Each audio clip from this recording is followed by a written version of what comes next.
Alliances turn to ban. So I timber like a line.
Gonna be the off lane. 10 seconds. I don't think.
Or try to beat him.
5 seconds remaining. Storm is like...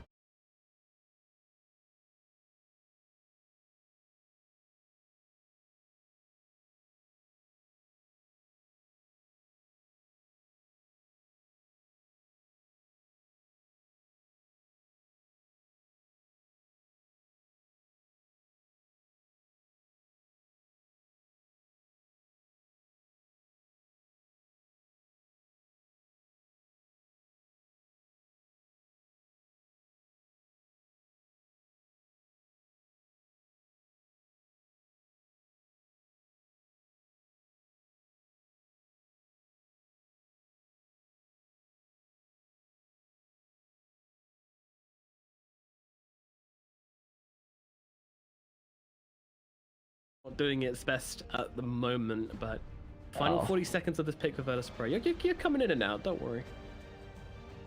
Gonna refresh this room.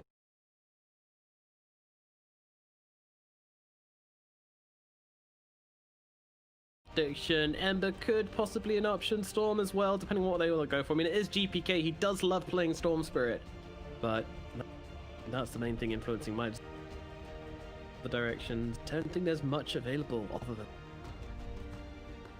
with the amount of bans that have been on board for Alliance. Alliance's turn to pick. Yeah, they go Snap. Okay, alright. This was mentioned earlier on. Definitely a good option for Virtus Pro. Just takes down that Tombstone, gives them something to deal with it, and also does play quite early, and then you can get that with the Agnims. Throw in like the Booker or something. 10 seconds remaining. So they were weighing their options, right? Are we gonna take something to kill the 5 Tome, or seconds are we gonna pick something that can and run around them? They actually opted for the Snapfire instead. There's a hero that can do a lot of damage. That amazing against Shadow Demon though. Disruption very good against. You may now select your And they go with the last pick, Nico Baby, Juggernaut. Ooh, Juggernaut into Guardian Angel. It's okay. Yeah. Bloodseeker, I mean, Undying Juggernaut also not gonna have the biggest kill threat, Well, but still a very strong combo. Every time I see Nico Baby play Jug, he just sounds like the freest game. he does.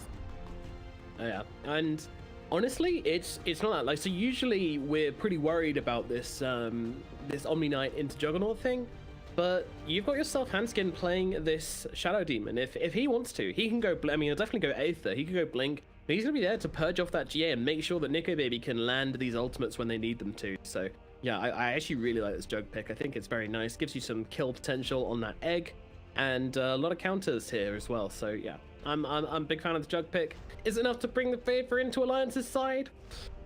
I'm not sure. I think this is the most even draft we've had so far. Look at the laning phase. I think it looks pretty good for Alliance again, but Alliance have been pretty solid in their lanes so far. It's about the fights, it's about the team fights, and when it comes down to that, I'm struggling to call this one, honestly. I think I'm gonna be slightly Virtus Pro leaning. Slightly. Alright, I'll take a line. Why not? Yeah, I like the heals. I like that they made VP, they cornered VP into a draft where they don't have a whole lot of disables. Yep. And VP is a team that likes to play with a lot of disables. They like to make the game simple for them. It's like run hero, kill hero. You know, that's just their style. But this game, Bloodseeker Phoenix offlane, and their best stun is like a Sven once again. Unless GPK goes completely ham in this laning stage, there's gonna be a lot of disable problems for VP. There are indeed. Yeah, I gotta agree with that. I can see the issues, but at the same time, it's Omni Sven. Come on, it's Omni Sven. As long as they don't get too bled out by the Shadow Demon, then it bled last game. Yeah, and they took it out one time.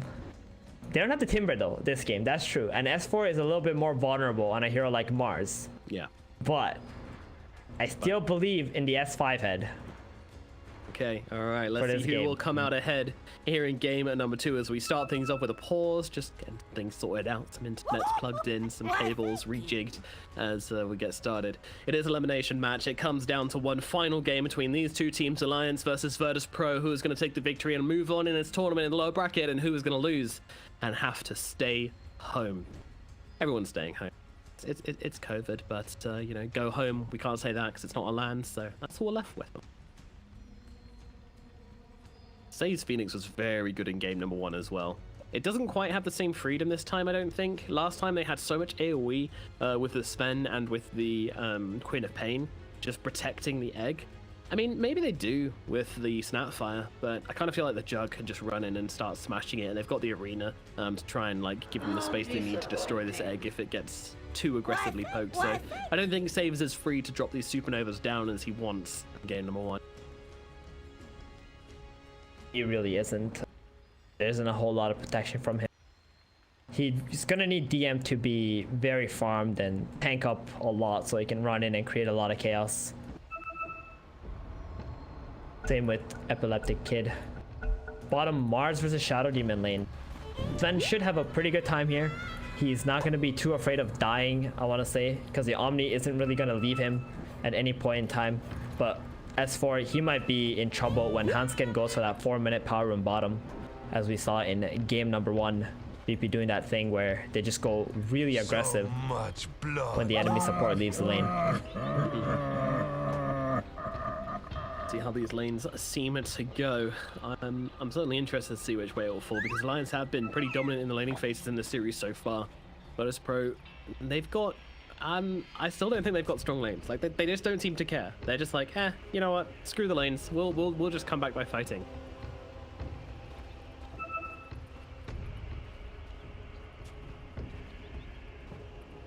Young, that's the old as well. You know, VP, there's so much young talent on this squad. Almost every single player is 30 seconds to relatively unknown for the past kind of year or 2 years, and has recently kind of come in and has just started beating everyone. It's been very exciting to watch. A couple of players which we have watched grow over this year-long period as well. Ilias has been around for a while. He was with Na'Vi, GPK of course, started Gambit and then moved up from there. What do I think? That VP that won multiple majors. The battle begins. Oh, that's a really hard thing to say, because there's something special about that VP, but there's something special about this VP. I think, yeah, they've got the potential, sure. I think so too. I think this team has so much potential. As long as they're not like a one-patch wonder. Next patch, we'll see how it goes. But if this team, because that VP was like strong in almost every patch, right? They just didn't perform as well as people expected them to at TI. Yeah, major downfall. Hopefully this VP doesn't suffer from the same curse as the old ones, as FNG starts his lane by bullying the Phoenix. Gonna turn around and hit. Nick will fight up. Meanwhile down lane, we got a disruption coming out as S4 setting up the God's Rebuke onto Ilias, just getting as much damage as they can onto this Omni, even going in for some body blocks with the illusions as well to get a little bit of value, a couple of extra hits in onto this Omni. Hey, he also gets a Basilius every time he disrupts the Omni Knight. A little bit of mana regen too. Feels good, man. Certainly does. Certainly does. So yeah, side lanes we're saying kind of slightly Alliance favored in probably both the lanes, which is always worrying, but maybe they can do something as DM. Getting very low here to Nico Baby. That spin along with the decays is quite scary. Nico Baby nearly takes him down. Gotta be cautious. Meanwhile, bottom, S4 also getting chased away by Ilias. Good. Yeah, that's the thing. Epileptic Kid will always be able to fall back to the jungle. It doesn't really matter how the Sven's lane goes. He's always able to come back. Yeah, there's a little bit of zoning going on in the top lane. Bloodseeker got very low after the soul rip, and now he's been staying away from the creep wave for some time. He's only got 3 last hits time being. Nico Baby looking to get that boot and just try to spin onto the Bloodseeker again once Jug is level 3. This is a very pretty heavy hits from Limp at mid. Has to get back under the tower and pop himself a couple of tangos to stay alive as Limp and him continue trading quite violently. Off bottom, Ilias taking some hits, but Epileptic Kid actually turning it around to S4 and giving him a decent amount of harassment. With that Heavenly Grace, they don't really want to turn around and hit the Omni Knight. They've got that bonus strength on and their health regen and all that good stuff. So far, lanes are looking pretty decent for Alliance. Thought mid lane could be a bit hard for that Prophet, but Limp is playing so aggressively. Up here, GPK is struggling just to find last hits even. 8 to 14, and the wave is coming back up on hill. Yeah, Limp's having a great time in this middle lane, dominating as a step up. That's the thing about Snapfire is that she can't play from that far away. Her right click range is very, very small. For at least for a ranged hero, and Limp is just going to continuously take advantage of that with the Spirit side. Top lane. Harassment, but yeah, this is a problem for Morris Nord apparently.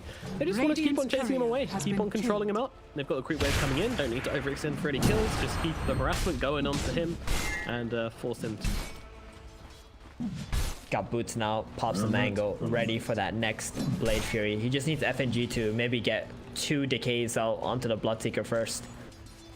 And DM is like very safe, playing extremely safe in this lane. He's only got 9 last hits because of how far back he's needed to be. Yeah, he's not having a good lane to start off with here. And FNG did also take himself a few creeps as well.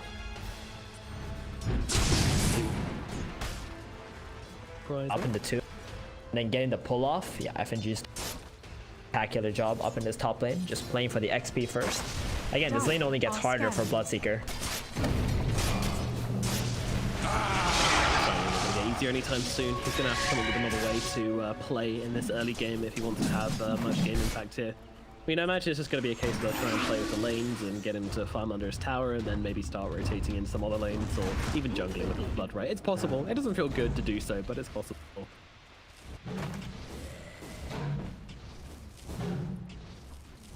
Or maybe his team put pressure elsewhere and just try and draw away the support and get FNG out of the lane and then put it into a 1v1. But even then, I still think the jungler is fine by himself. Oh yeah, definitely. And I mean, this is just a product of having a Phoenix support with the Bloodseeker. It's, you know, can't be guaranteed onto these heroes, so Alliance can constantly make better trades. Look at mid, man. Oh my god. Limp. 33 to 19. GPK is just jungling. Dire's top tower Playing the is under attack. smackdown on this game. This is GPK. Yeah. This guy Oh, he doesn't wants to lose steal the lanes rune very too. often. Oh, Limp, no. he steals his rune. In the wound. GPK is left high and dry. He tries to come in. This is absolute dominance. Alliance.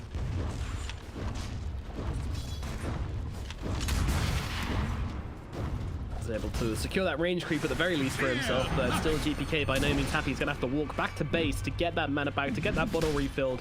Maybe he's going to try and lane, but to be honest, I think he's probably just sitting in the jungle. Meanwhile, S4 is being real peppered in this bottom lane by Virtus Pro. They are not happy with this Mars' existence, and they keep on getting his health ball down real low, so he's going to have to lane back to base. It's actually the poorest of all the cores in the game right now. Being very much bullied by He's not a Timbersaw this game against the Omni Sven, so there's a lot of harass damage that's quite annoying for him, but that's okay. His top and mid lane are doing so well. FNG coming in for the rune. Okay, he does have the kisses ready. Yeah, might be tempted to drop a tombstone here. Double damage is found. Save, he's going to pick it up and probably looking to finish off FNG here. I wouldn't be surprised. In comes that soul rip and a jump forward from Save, but Hanskin's ready. Drops down the disruption. They've got the ultimate from Limp here as well, but actually GPK is going to throw in the Mortimer's kisses. Can he track Limp though? Doesn't look like he can. The DP's a little bit too squittily for him to bring him down. Meanwhile, Ilias comes in from the side. Looking to help out with this one. They can't find the tombstone though. And that means that there's not much they can do about it. It's been a little bit too far back with this. Oh, DM also TPing. Oh man, yeah. Yeah, they want to protect mid lane bad. A lot of rotations coming out from VP, and I think Alliance should be quite happy with that. Just a little bit of chip damage, force the glyph away, free farm for the Juggernaut top. They get the Omni out of bottom. That leaves S4 to get some space too. Still creeps under his tower as well, so he's been pretty happy to get himself a couple of small creeps, get himself back into the game a bit. Still a long way off though. DM though. DM's very fast. 455, 60 MS, you know, a lot of battling happen on the map, so it just walks right back top. Nico Baby not yet level 6. Put up a little bit by these two. Where's his items on Nico? Ah, he's got a Morbid Mask. He's going for that straight Mask of Madness first before the face boots. So when he pops that Omni Slash, he's gonna have crazy amount of DPS. Definitely the best build on Jug. We predicting Master Madness into Midas, like we've seen certain heroes do. No. Going for a different route. Juggernaut is not Faces Void. He doesn't mean. You say that, but you know, if there was a game to do it, a game with a Phoenix in it, doesn't seem too bad to be tactically, but not bad. He's got a broom handle so far, looking for that Iron Talon if possible.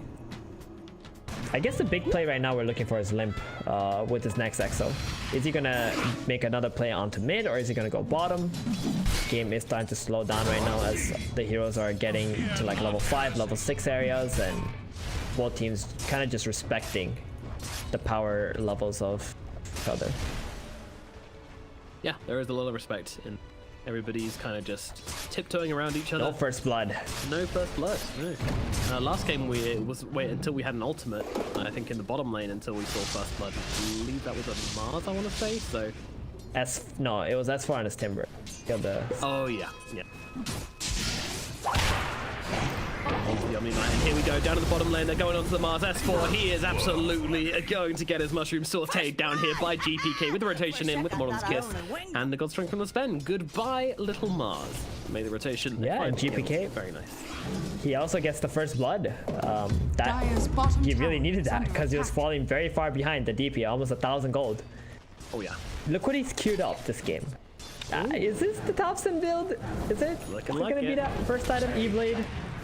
Gold Scepter, first item queued up. I mean, it's pretty good against Juggernaut. That's for sure. Really is. And should protect you from the exorcisms for a while as well, right? You use it on yourself? Yeah, but the Siphon is just slow. So you typically don't see the Ghost Scepter come out against DP. Yeah, it is really quiet laning phase. Like DM's just chilling top, laning into the Juggernaut, hasn't ruptured him or anything. They're just kind of trading creeps. Top tower is under attack. Honestly, there it is. He's doing really well. He's actually above the Juggernaut in net worth now, so DM has come back in this lane massively.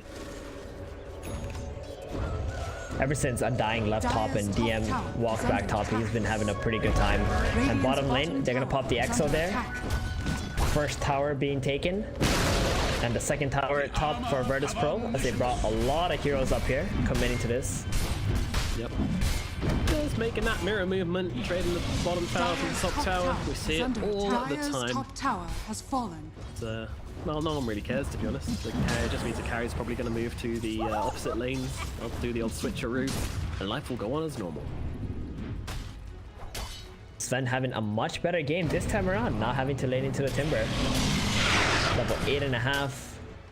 Top the net worth even more than this Death Prophet, who was just giving GPK the beating. Yeah, everyone's doing it. He's doing it, by the way. He's going for that E-Blade on GPK. Watching Nico Baby farm this beautiful stack. To mention that Topson E-Blade Snapfire build is right now. Yep. And now they look in towards the middle tier 1 tower fortification. Immediately comes out from Alliance, S4, FNG, they are here. But now the RodjER comes down onto S4. He's trying to run himself away. Unfortunately, FNG, well, the cookie actually sends Sven down to low ground, making it a little bit longer. FNG's actually going to be able to heal himself up, drop the Flesh Golem, and now maybe turn things around. Sven controlled up inside that arena, taking a decent amount of damage as the Modern Kids come through, but won't do a whole lot of work. And now the ultimate thrown down onto Sven. That Demonic Purge is on top of him, but Supernova, its response from Virtus Pro, forcing Alliance back again as FNG's burning up, but is going to be kept alive by the healing ward just about. So a very interesting engagement here at mid. No one actually falling. Still just one kill in this game, despite having a team fight. Nobody died. Just dropping all the ults just to help each other, keep each other alive. And Nico Baby still does have his Omni Slash. He can maybe drop onto Ilias if he wants it, but there's a Guardian Angel already available. There are some Omni Knights that don't skill up the ulti right away, but Ilias, he knows how valuable this is. Oh, he does. Flash. Yeah. I hate this. This happened before, right? It happens before. Means we've got to say the full thing. An Omni. Well, I think everyone's kind of just content as a cucumber to sit around and farm this game. No one really wants to make any plays. VP tried to push in for the middle tower. You trade a couple of ultimates, and they're just like, we'll call it even, and just went back to farming. And I thought, yeah, sure, agreed. They don't want to make any moves either. They've got this Juggernaut, which they feel is farming up pretty damn nicely. He's heading in towards this Battle Fury to try and farm up even quicker. He wants Sven. He is going in towards the Echo Saber and getting some ancient stacks for himself as well. Radiant's middle tower is under attack. S4 really that core that's just struggling at the moment to try some farm. He's also just in the hardest lane at the moment, waiting for creeps to come into him. He's quite far again away from this Blink Dagger. Yeah. Really have any options? Run around and use his arena. DM, but he doesn't really have backup quite yet. Doesn't really want to Dire's be middle finding tower is under engagements attack. until he has that Blink Dagger and Virtus Pro. They want to push him down even further. The movement here is over, but S4, his game sense is sharp, and he TPs back into the smoke for his team. So escape into a smoke to look for some revenge, or maybe look forward to kill at mid. GPK would be a Could be great a big kill here. Scanning. Yep. And the tower take right after. They want to pop the Exo here. And Skin gets the disruption. A kick comes in to hold back Limp. Is it going to make a difference? I don't think so. Rita comes down. The damage is through, and they will get him down. The Sunray is just a little bit too late. Now they'll get the Supernova to try and save the Sven. It's a pretty nice job, but they have to deal with this Tombstone first, and they are struggling to do that. The Sunray across is going to deal a little bit of damage to the Mars as they force Alliance back, but not nearly enough. And now they can come back in and look to take this tower. Virtus Pro, I think, have kind of lost its spider. Now the Omnisash comes through, jumps himself back around all over the place, and will be able to finish off save.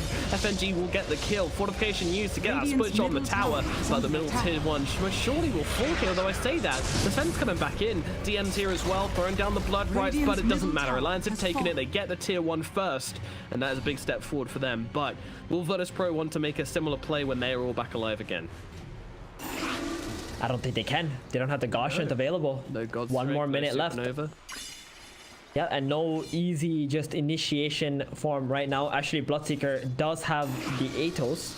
Maybe they can use that to try and do something, but they need to take this mid tower back right now. Radiant Alliance, when that Exo's back up, they're just gonna invade your triangle and never leave if they have the options. So you can see VP just grouping up around the mid, but it's nighttime. Gonna have to go pick up the bounty runes first. Do indeed. Move around.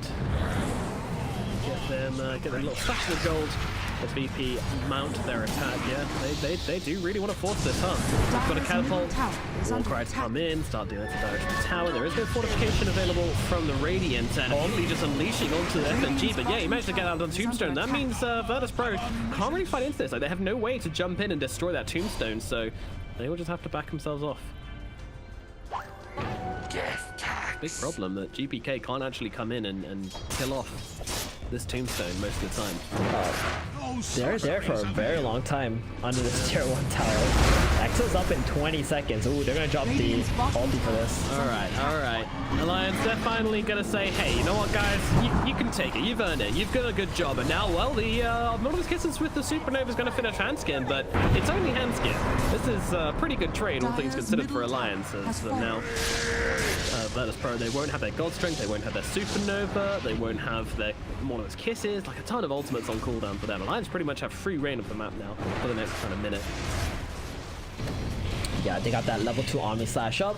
DP about to hit level 12 as well. Her level 2 Exo. They could just go Roshan actually. 70 seconds not on the Sven's ultimate. I'll have to come back here. Gotta be tempting. Still only 4 kills in this game. Scanning. For the twin. Having Very slow game right now. Both teams, you know, they just want the items. They just want to get their timings. They don't want to mess up one bit. This is an elimination game.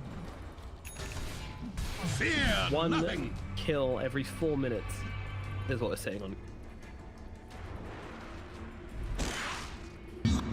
And Nico. Doesn't feel like Dota, does it? Fury. It doesn't.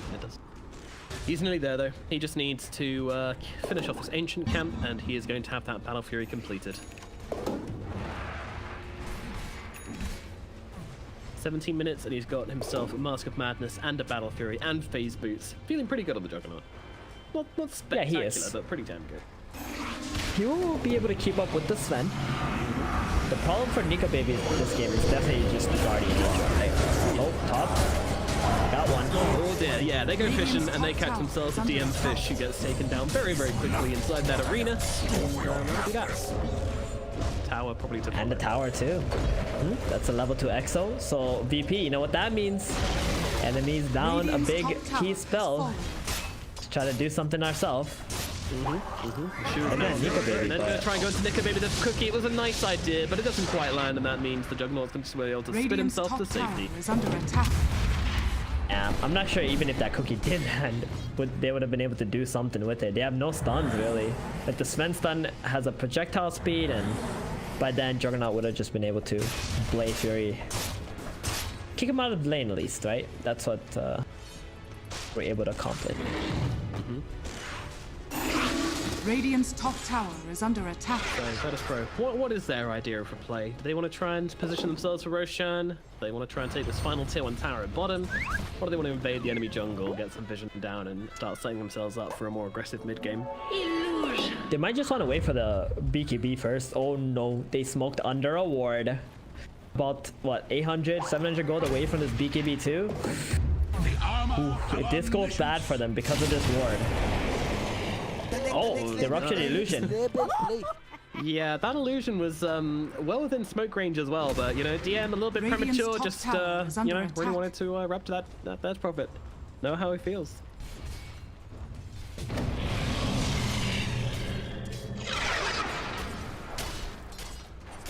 That feels bad. That smoke absolutely doing nothing. Epileptic Kid just goes back, farms up. That was definitely not a call from Epileptic Kid. Every time he calls for a smoke, it's when he's got like a plea item. Yeah. Somebody maybe getting a little bit premature. That play. Ilias does have another smoke ready though. That he does, ready to go again, but this time they're going to be fighting ultimates into ultimates because this Death Prophet does have Hereticism back. They have Arena, they have everything on Alliance, so I'm not even sure if they want to try and go for this, but I guess with this BKB on the horizon for Epileptic Kid, it's probably a good time for them to try and make some action happen.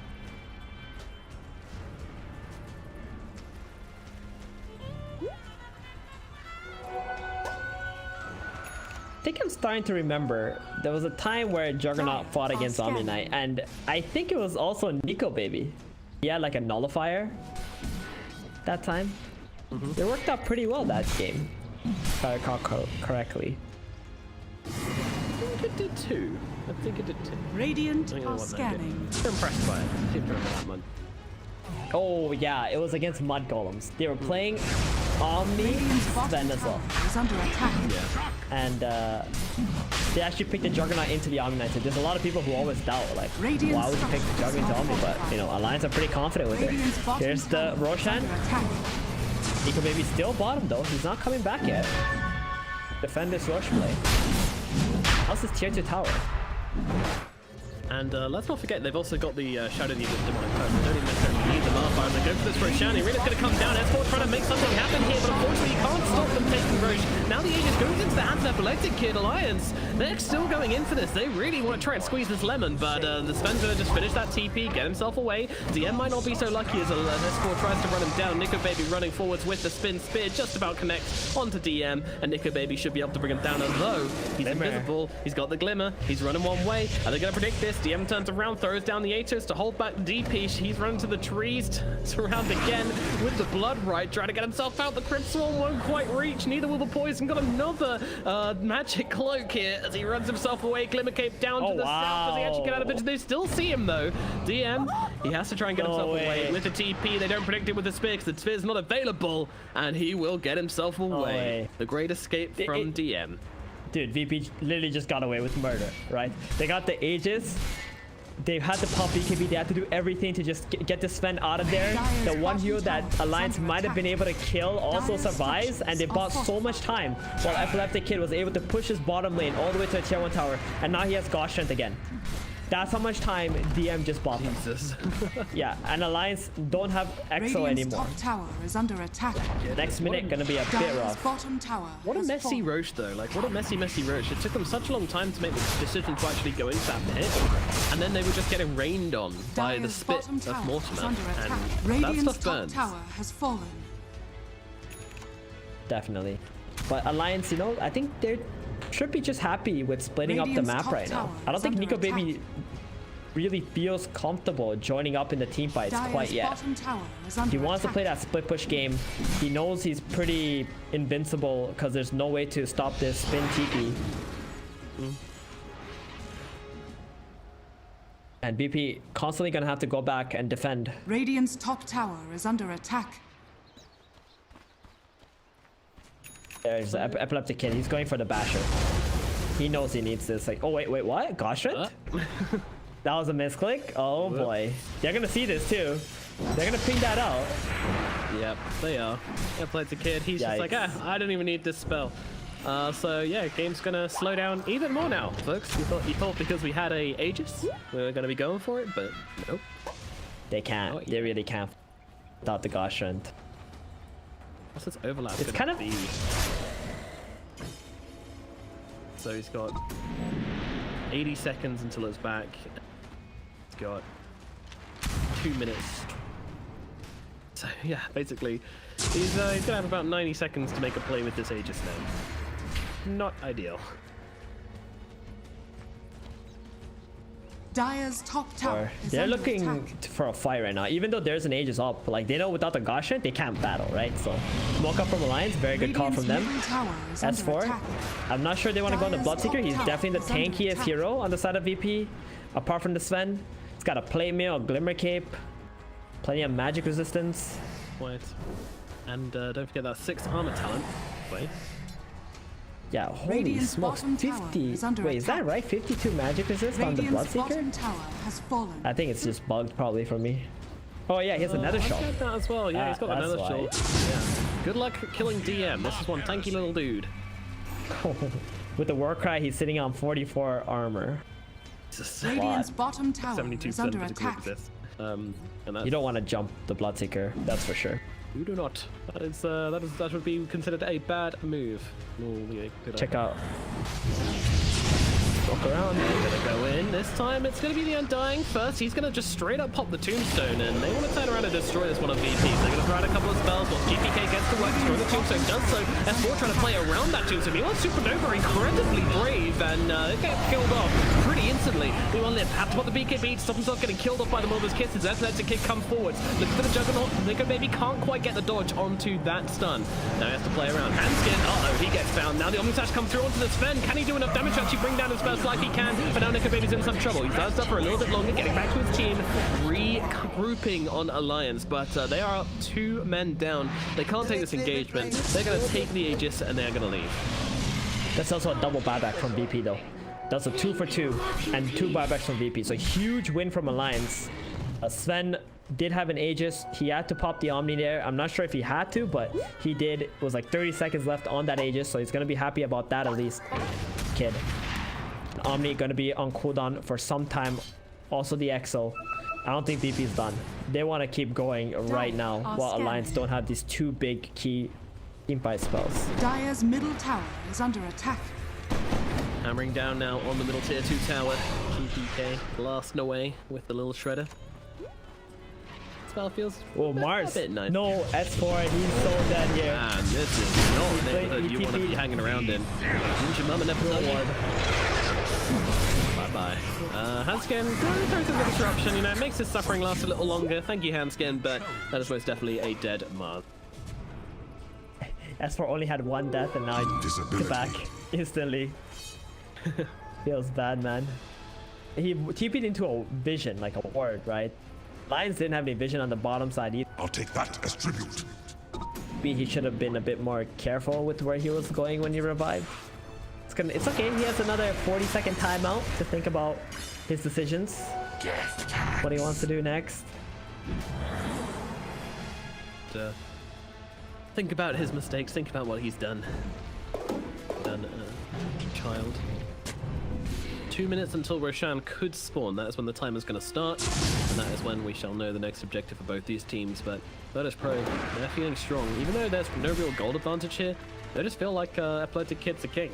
Dire's bottom tower is under attack. He's not, though. Jug is just as hard as him. They are neck and neck at this point, and Nico Baby's heading his way rather alarmingly quickly towards an Iascadi. And it's interesting comparing the two items because Nico Baby's clearly going in for these bigger items, and when he hits his Skadi, I think he's going to feel much stronger than the Sven. Sven, meanwhile, he's going for the more budget items. Vanguard, which he's obviously going to turn to Abyssal very shortly. Echo Saber, Mask of Madness, you know, Nico Baby has one as well, but BKB is not exactly a huge item either. It's all about the little build-ups for Epileptic Kid to try and make him feel stronger early on, whilst Juggernaut's just trying to maximize his farming potential and get these big items on. But Nico Baby is not going to be able to feel comfortable split pushing into the high ground as well anymore because of the Abyssal Blade that Epileptic Kid shows up. Now you have a way to cancel that Blade Fury TP. Echo. He's got that Skadi complete. It is really nice in slowing heroes down. Stay on top of them. There's a lot of healing coming out from Virtus Pro as well. Phoenix, the Omni Knight. Interesting. Look at this play right here. Oh, Nico, I think he gets spotted out on the creeps though, possibly. Smoke up. Dire's bottom tower is under attack. This is a tense situation. It is. This is it. It's a big fight. 10 kills only. Going the other way though. 30-minute game. It looks like they might actually just ignore each other. Let's see. GPK might be the target they want to jump on. Jump in Arena's going to come down. They're going to try and target GPK, but the Abyssal Blade comes out from the Sven, immediately turning it around onto the Mark. He's dead instead, but then he's going himself down. Now the Ethereal Blade comes out onto himself, but they immediately turn around, try and deal the egg. But Epileptic Kid, he's doing so much damage, they will kill the egg, but it's a high cost. Nico Baby, he's turned around and use the Omni Slash will do exactly that, but he's doing no damage due to the GA. Meanwhile, they'll just about keep the Death Bomb alive for a little bit longer. Yules as well. They're keeping her alive, but unfortunately the Jug is down. Maybe they can kill the Snapfire. Sven falls as well to the damage of Flip. I can't believe they kept the Death Prophet alive, but they did, and they will take the fight because of it. 2 heroes remaining on Alliance, 1 hero left on the side of Virtus Pro. A scrappy, brutal engagement. Alliance narrowly coming out on top, but really, I mean, it's quite a hollow victory. You lose your Juggernaut, you lose your Mars, but nevertheless, Limp is a happy, ghosty lady. Oh, he's gonna have Shivas now. That's gonna make him even tankier. But man, Handskin, that disruption was on point onto the Death Prophet, and then the Euros come out. Yo, that Exo did so much damage in the fight. The Guardian Angel kept the Sven alive just long enough to bring the Jug down, but once that's down, you don't really have anything against this massive physical teamfight damage from Alliance. Nope. And I should also say, like, they committed a lot into killing that egg. That egg placement was so good because it allowed the Sven to just hit and do so much clear damage on the Jug and the Undying, and that's how they were able to even bring down FNG. If he was alive, the heals from him would have been extremely annoying as well.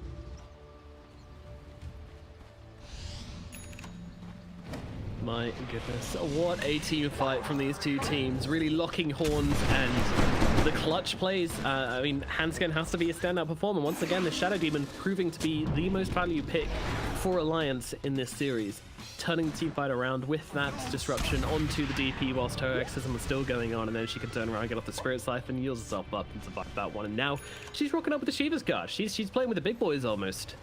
1.4k net worth. That's the 1.5. Yep. Stuff, but Roshan is being taken by Epileptic Kid. They need to do something about this. They can't let him get away with this for free. They must know what's going on, but at the same time,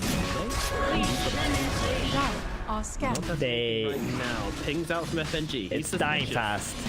Yeah, they need to do this now. FNG is going to move across, uses the decay, sees what's going on, but it's just too late. They've taken down the Roshan already, and he's going to be able to take both the Aegis and the Cheese. I can't believe Alliance let it happen again, but they're going to try and make a play from this. Disruption comes out onto the Sven, but now he jumps forward. Abyssal Blade forward onto Nico, maybe a little bit of Supernova as well. Is there anything he can do against it? The spin away, but he gets bashed up and taken down by Epileptic Kid. They will kill off Nico Baby. They will be able to get the Supernova in response, but with this Rupture out onto the DP, she's in some trouble, and there's a Disruption Bolt coming through and taking down Limp from the air.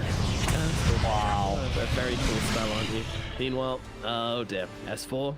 I think he's could be okay. He's got a Blink Dagger in 3 seconds, a full stack of 1, turns around with a God's Rebuke, and will be able to get himself back to the high ground, but still Virtus Pro taking that fight. I mean, to us, like, what was with the hesitation? Why didn't Alliance go into that pit any sooner? Well, they didn't know it was up already, and Shadow Demon wasn't nearby either. They had no intention of taking that engagement while the Omni Slash was still on cooldown, or even checking it. They weren't expecting BP to just go in like that. But as soon as they came out, they're like, oh guys, they have to use caution for this fight. Let's take the engagement, even if they have Aegis.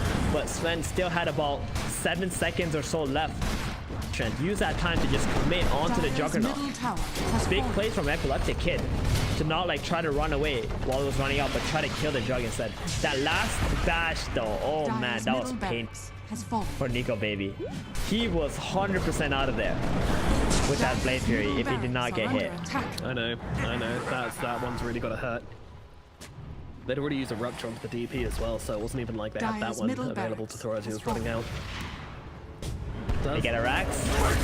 Yeah, but S4 comes in, manages to catch the Bloodseeker out in Arena, but as we've seen before, this guy is absolutely yoked. Like, he is not going down easy. They're going to throw down the Demonic Purge, everything being dropped onto this Bloodseeker. He throws a load of Storm onto himself, but surely they can bring him down, and they will be able to do so eventually. The End's going to fight back, though. They want to make this into something, as they have to deal with the Tombstone first. The Blizzard Blade across, though, on top of the Death Prophet. They're probably getting pretty low. The Omnis has coming through as well. Athletic Kid is actually the one who's going to die, but that's only the Aegis, but it's also his Godstring. Supernova gets turned around upon, and they blow that one up. Alliance look like they might be taking this engagement. Azilius is going to fall as well. Now they're just trying to run themselves away. The spear moves Epileptic Kid over the cliffs, helping him out a little bit, but Hanskin comes across, uses the disruption. That means he can get on top of him. Limp actually down to the low ground, won't get jumped on by Epileptic Kid. He's running them around in circles, but this Sven is most certainly going to fall here. As a right-click connect, they bring down the Sven, they take this fight, and they get a buyback out of DM as well. So Alliance take a big slap back, but now they need to come running down mid and try and force out some of these buybacks or take a barrack of their own.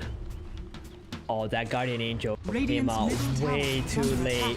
You cannot let your Sven die with his Guardian, even if he does have that Aegis up. Taking such a nice fight. I cannot believe. I thought Ezra was a madman to go in onto that Bloodseeker, but that worked out. And DM like was trying to sacrifice himself, but his team still got caught out. Dire's top tower is under attack. They just kind of, I don't know what the shot calling there was, but they were obviously trying to look for a weakness, and they thought they found it, and they just overcommit. And now S4 goes down a zoning arena. Radiant's Very nice. middle tower is under attack. Radiant's middle That's tower a Rax is back. fallen. Yep. It's gonna be an even game again, Nomad. Radiant's middle And guess what barracks happens when BP's alive? They're gonna run back at them. Oh, they're going to run down mid. Okay. This tug of war in the middle lane continues as Lions take the barracks back, evening the score. I mean, there's still a range barracks alive for VP, so there's that. There's a DD here, though. Nico, baby. Oh, he's going to be tempted. He's going to be licking his lips and thinking, guys, is there anything we can do with this? Yeah, I also want to mention. How crazy are we feeling? He doesn't have God Strength yet. I'm sorry, Omni Slasher. So he's gonna wait for that. They do have the bottled up the DD though. Next fight is gonna be pretty crazy. You know why? Shadow Demon has an Aghanim. He's gonna use that onto the Ven, and we're gonna see what this Omni Slasher is gonna be able to do. Yeah. Yeah. You can chain them up, or you can just dump them all simultaneously for the burst damage. Honestly, a legitimate strategy. Be fearless. There's a lot Radiant Hanskin can are do with this scanning. Aghanim. It's a really good pickup from him, and the range he can cast it from as well. Like that is like a screen away he can do it, because he's got the telescope and the Aether lens. And the cast range talent. That is a lot of range. And he's got a blink dagger, by the way, so just in case you're worried, he's not going to get it Yeah. off. Hanskin always gets it off. What if you had that kind of range in real life? You know, Aether lens, telescope. You can be sitting at your computer, you know, using your Reach my arm to like energy reach into your refrigerator. Yeah. Yeah. The dream, really. Dire's Dire's right now. top tower That is under attack. dispel is going to be absolutely key. And also just slowing down the Sven. Like, the guy does not have an axe. He is not quick. The only thing he's got is the discipline to get on top of people. So We've been that's down, seeing he does the risk. We're seeing more of these Sven players not going for Aghanims. I feel like the Sven's providing more for them. No, but Reddit said it's OP. Fear not heresy. I'll take that. Well, that's the thing about meta, right? It's constantly changing. Just because That pro builds. players know how to play into it as well doesn't mean it. Anyways, 8k gold advantage for Alliance. They have now got those ultimates up. The double damage is still available for the Juggernaut, and I imagine Alliance, they want to do something with this.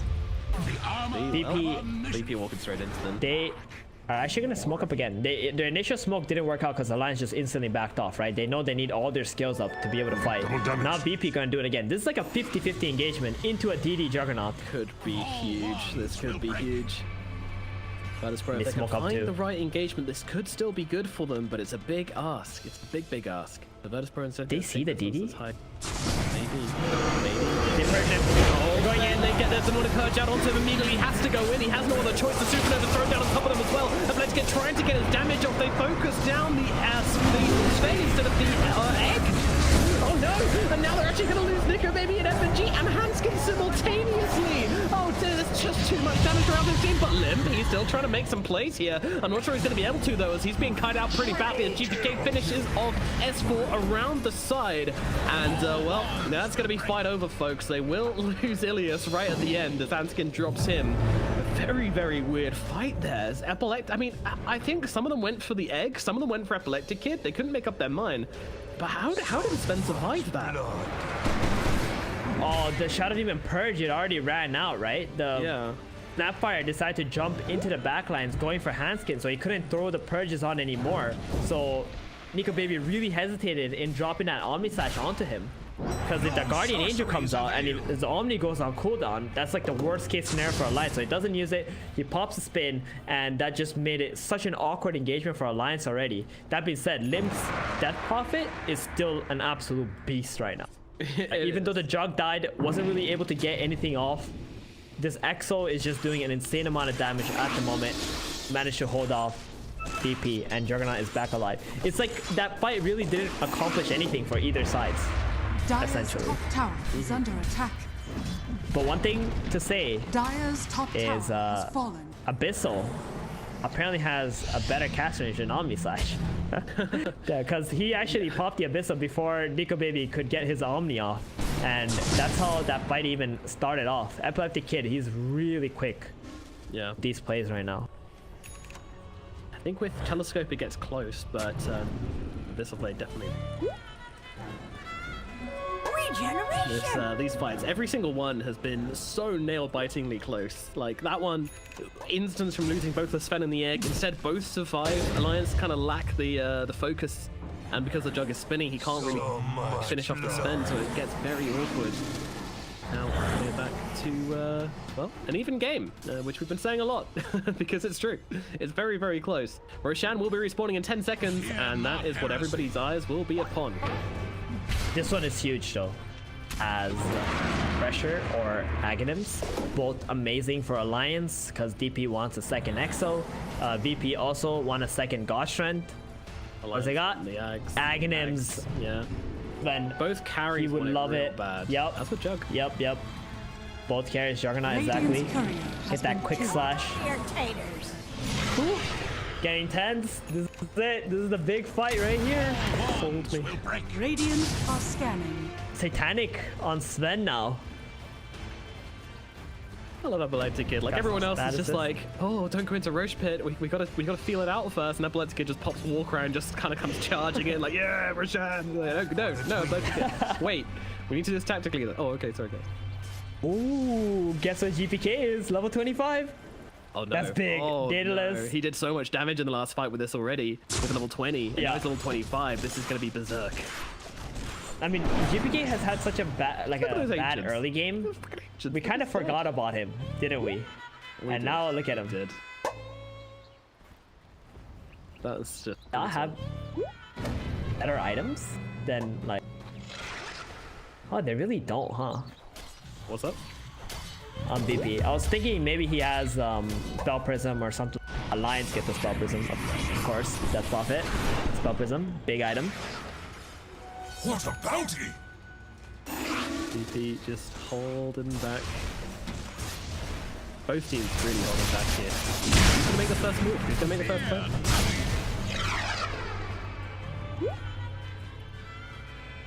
Do Alliance go for it? Do Virtus Pro go for it? Who wants to commit to the fights? Well, my question's been answered for me. As Virtus Pro, they want to go for it. They may well just fight it. S4, he's a little bit separated from his team right now. This could be extremely costly if they find him. A blink away just in time. Is it enough to keep him alive? He's sitting behind this tree. He's disguising himself very well. They pop the tombstone. They need to go for this now. Oh, they popped the EXO.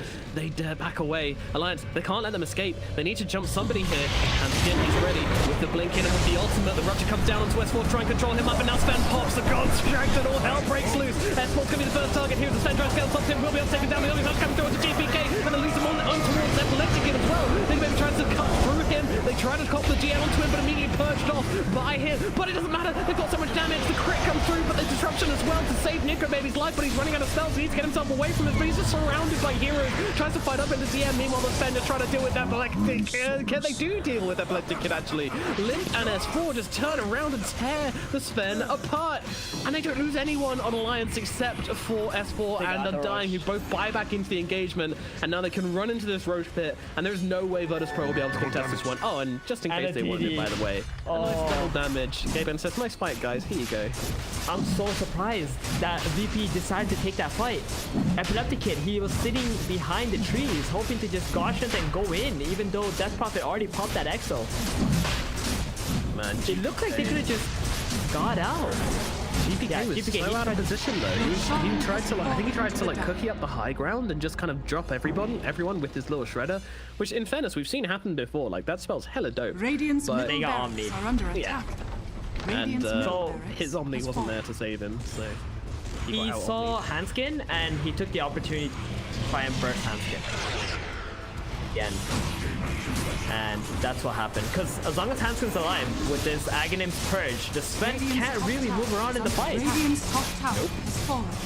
He's stuck. Now they start to take away in the second lane in barracks. Bottom lane could be considered. Egdos will slow him down. That will show him. Oh no, another Exo. Limp is ready. He's got that spell prison. Is under attack. All of his kisses coming on over the top, trying to force them away. Get off our high ground, god damn it. Are fortified. They are not listening. Alliance don't care. All those kisses run out, and they are straight back up here. Tombstone even being dropped as well. An obnoxious Tombstone right in front of the tower, daring Virtus Pro to come and kill it. Nico will spin. Sven's coming back, keeping in command of everybody. Wanting to play here, guys. Well, the sun comes out onto Sven, stopping him from really doing anything, but the Supernova is also out from him, and the GPK jumps in and dumps a hell of a lot of damage into the side of Alliance. I'm not sure they can fight into this one. It's Yule's going to save the DP from the initial engagement. Now the arena comes down. They've got GPK. He's trapped inside the arena, and the Juggernaut will slice him up. No more Grandma, and now they look for more. Ili's trying to get himself away. Epileptic Kid as well, knowing that he needs to fight. He's got a BKB. I think he has to throw it out here. Looking to bring down. Oh, that's a big crit. Bye-bye, FMG. And they only look on towards Nico Baby. He of course has his Aegis, not the ideal target, but if they can kill him they might as well. But now he gets off the Omni Slash, or a quick slash story as he jumps back behind them. Ilias in some trouble, but the crit saves him, but the crit swarm kills him anyway. Now, can they hold this high ground? That is a question. 3 heroes alive on Virtus Pro, 3 heroes alive on Alliance. They give the cheese over towards Nico Baby. Lincoln's as well popped onto him as well, just to give him every single ounce of protection they possibly can. And it looks like they are going to be able to finish off this barracks, leaving Virtus Pro with a base in tatters and mega creeps on the doorstep. Oh, The Dire now have mega creeps. that is so rough for VP now. This is not what you want to be fighting up against. The Megas Alliance can just control this. They can wait as long as the next Aegis if they want to, farm out the map, but they want to keep going while Snap is dead. They still have the Omni Slash. Buyback though on Snapfire. They could possibly take a 4v5 or 4v3 fight. Without Gosh Strength, they're a bit hesitant. I really don't think they're trying to poke. Are you sure? They're chilling. They are chilling. Yeah. Oh, Nib's got another exorcism. Oh, okay. All right. Well, yeah, they're going for it, but yeah, Snapfire back in 15 seconds. They're poking, they're prodding, they're doing everything except committing. Both teams playing do-si-do. Tickle fight, pillow fight. Supernova. 3 seconds. Yeah, and Phoenix is level 20, so you got that Sunray during the Supernova. That's the one that was doing so much damage to the Juggernaut, by the way, in the last fight. So that's something at least for VP right now. And they can definitely hold off these Megas for now. Alliance, they're going to want to secure this game. So I really do expect them to just wait for that Roshan to be back up. I know it's going to be a long time, but when you're in a situation like this, you're not going to want to rush things. We see the double damage. Nico Babies, he's got to be tempted, but at the same time, they know they're playing against Megas. Yeah, just take it slow. Take it slow. The thing is, they can't really leave their base. But oh, big but. There's a rapier. The first rapier from Virtus Pro. Oh, that's gigantic. The reason why he's not been able to kill this Juggernaut up until now is because of that butterfly. He did not go for MKB, so now this rapier, he drops it. He doesn't want to show it. Yeah, but... Yep, they can get a surprise kill onto Jug. Yeah, I know it's a rough situation for VP. They don't got any buildings, but do have the damage to be able to fight back into Alliance, and Alliance know that. So you see them just controlling up high grounds. They want VP to come out of the base first. Yeah, and Granny wants a rapier as well. They want to have the that's the double rapiers. Big too. Empire, 3x low shredder. That's the thing. It is painful. If you don't go now, then you're going to be fighting into 2 rapiers, which is actually sounding very difficult. See, Visible comes down to the Juggernaut straight off the bat, but he does manage to get out the spin, but there's so much damage coming out from the stun. They just crit him down. Bye-bye, Nico, baby. Good night, baby.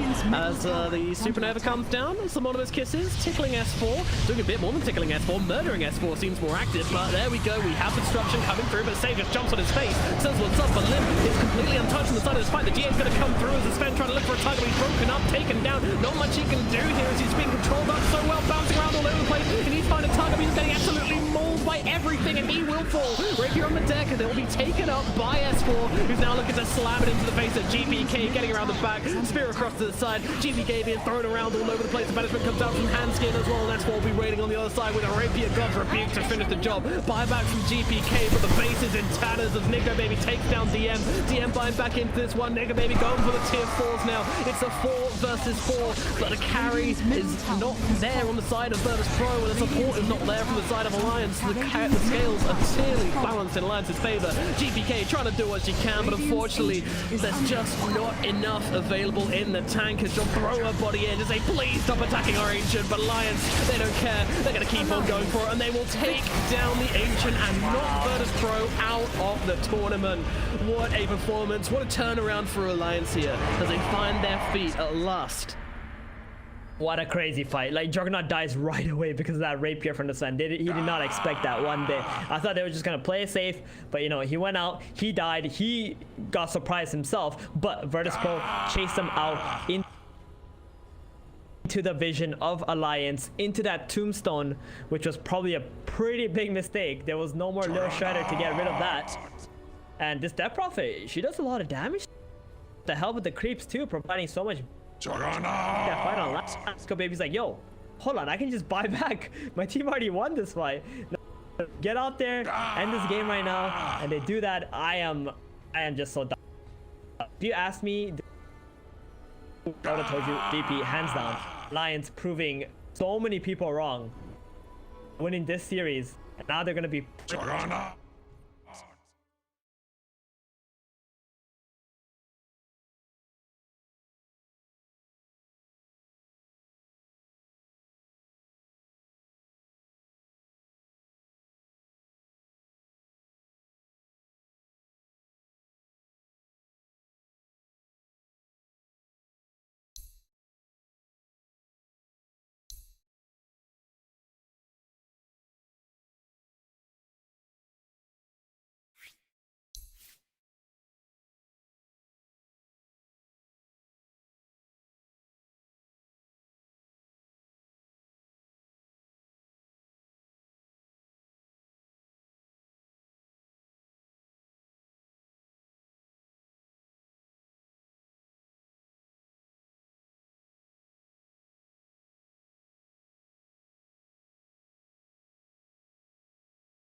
Quite a few teams are doing this Venge second phase into Drow or Medusa, and they've got both options available to them. Very scary 10 pick of that seconds Vengeful Spirit. remaining. And now OG, they're going to think, hang on a second, where do we go with this? We've got lots of heals, 5 lots of seconds sustain, remaining. but these supports, you're saying they're very reactive heroes. They don't bring any aggression, and they don't bring any burst damage either. Yeah, it's just sustain. That's what it is. So they need one hero who will benefit from all that extra armor, extra attack speed, the healing, like great synergy between these two heroes from like Tether and heal, and also Train Protector against Slardar, getting that Do you steal? extra armor. I mean, if you steal steal one, the they will Medusa? just get the second one. I think that's But the play. Navi's Would it feel turn to like pick. I feel better taking Medusa there if they were to Yeah, steal it with okay. all the heals? So they're preparing for possible, Medusa, Elder Titan considered as a hard counter to Medusa, percentage-based damage, and removing all of her armor once it gets on top of her. So they go with the Drow Ranger. I still feel like Navi would have go for Drow 10 Ranger no matter seconds what. remaining. Feels like more of a V-Tune hero, and then Iceberg can still 5 pick up, the seconds Zeus or remaining. something like that, the Ember Spirit, one of those more kind of active magic damage dealers. What is that? Fourth pick. Dota coordinator is being Oh updated. no, is it happening? Oh no, it's just my Middle of the internet lagging. series. No, I'm just kidding. I don't know. We might not get it today. It's already late. Come now. Well, I mean, Seattle time, it's now like 10 a.m., right? They're like 9 hours behind me. So we've still got plenty of time of the day left. Sure, but they talked about the coffee. OG's Already turn had to coffee a couple of times. Phantom Lancer. We've seen one Phantom Lancer yesterday. So didn't look. It was that same game. It was the same game that we talked about, the Slardar. So didn't look too good. Lived to win, picked it, and he had. 10 seconds I think they remaining. could have won that game if they took a fight when they had a 5 Blink Dagger on seconds Slardar remaining. and the Diffusal Blade on Phantom Lancer. Once you get that item, like you want to take a fight, but he got shut down, and it was the exact same matchup. It was Phantom Lancer into Drow Ranger, and Drow Ranger just felt Navi's like turn to a much ban. stronger Navi's hero. Turn to ban. Yeah, she did, and then eventually going into Agnum Scepter later on as well. Really dealt with those illusions.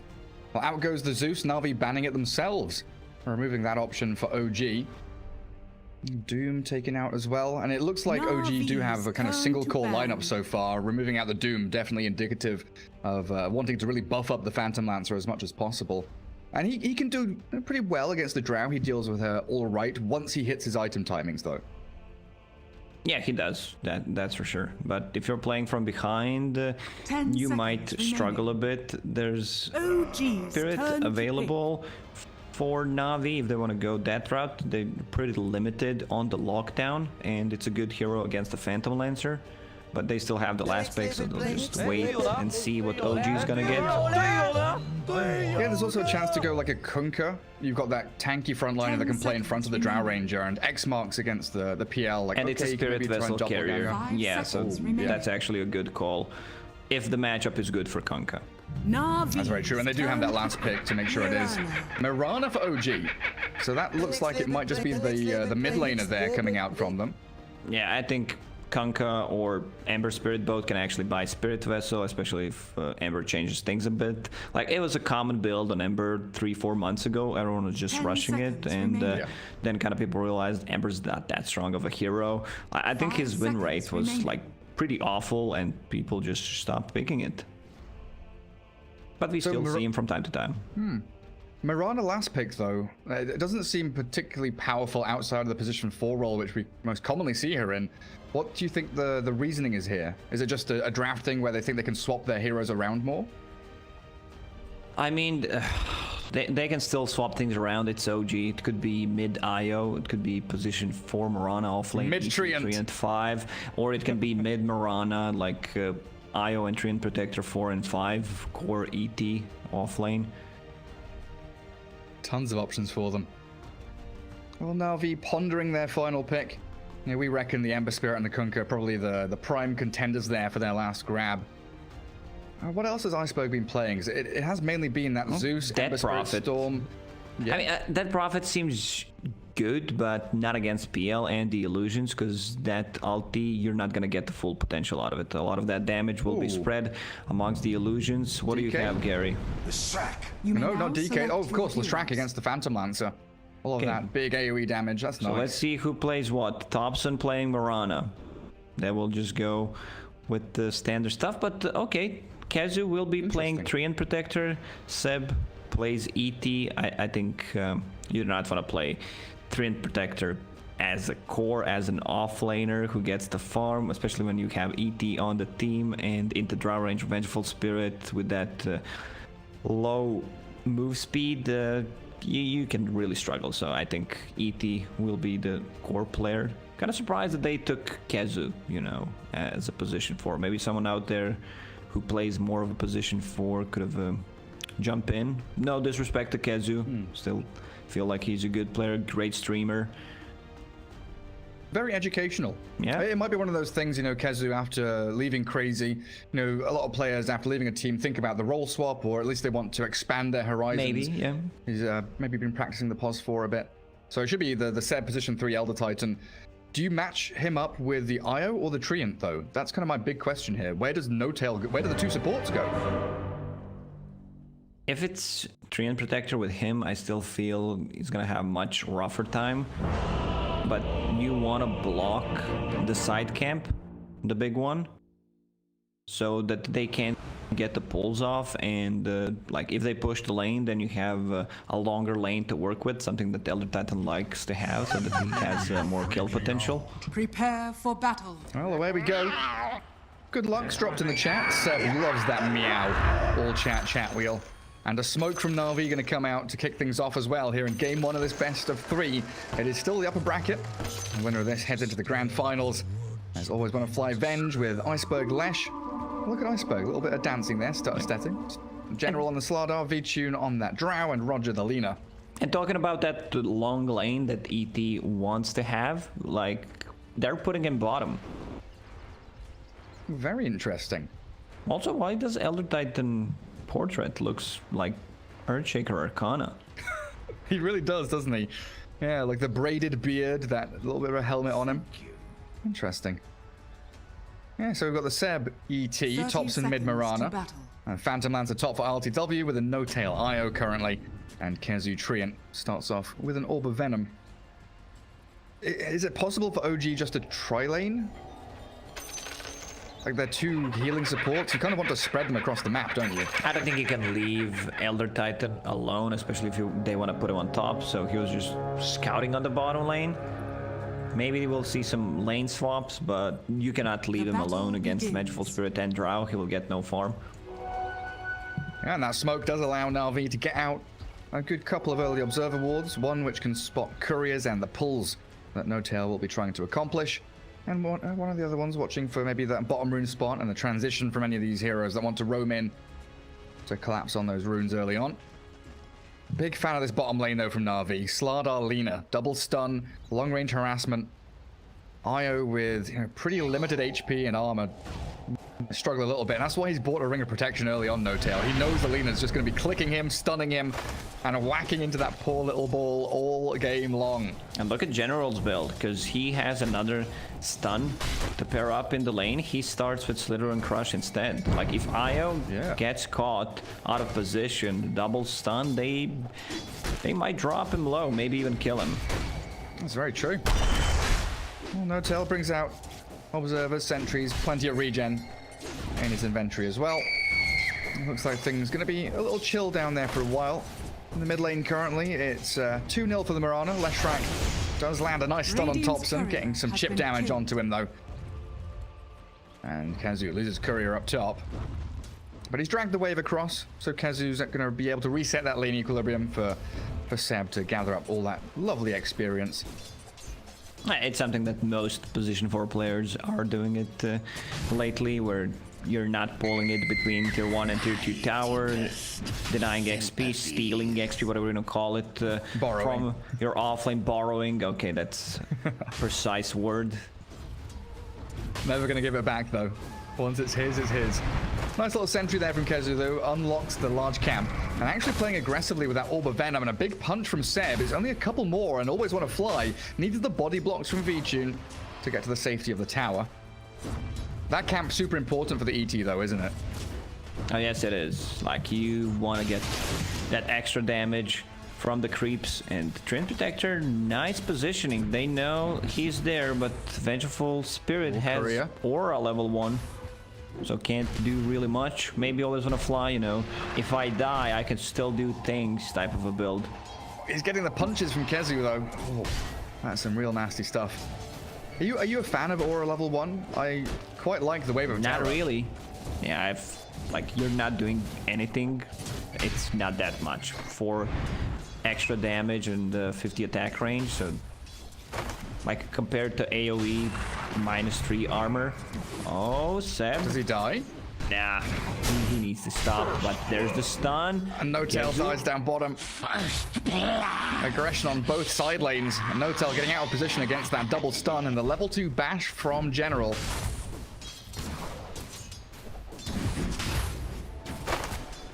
Kezu's going to stack up that camp now up at top for them. But yeah, it's the fact that Always Want to Fly, you know, he has a mana pool, and for the first level, just not using any of it. Yeah, you don't get anything out of your mana pool. That's my concern. Man, it's ET from Seb, top of the CS board, just whacking creeps. Yeah, there's the chat wheel. He knows he's having a grand old time in the top lane. VTune at 10 and 3. Not necessarily struggling, but you're giving a lot away to this OG dual lane. And the constant Nature's Grasps here. Seb's trying to move forward. As soon as they get boots on this ET, it is danger zone for Na'Vi. Yeah, especially since he Radiant got structures level are 3 fortified. and has 1 point in aura.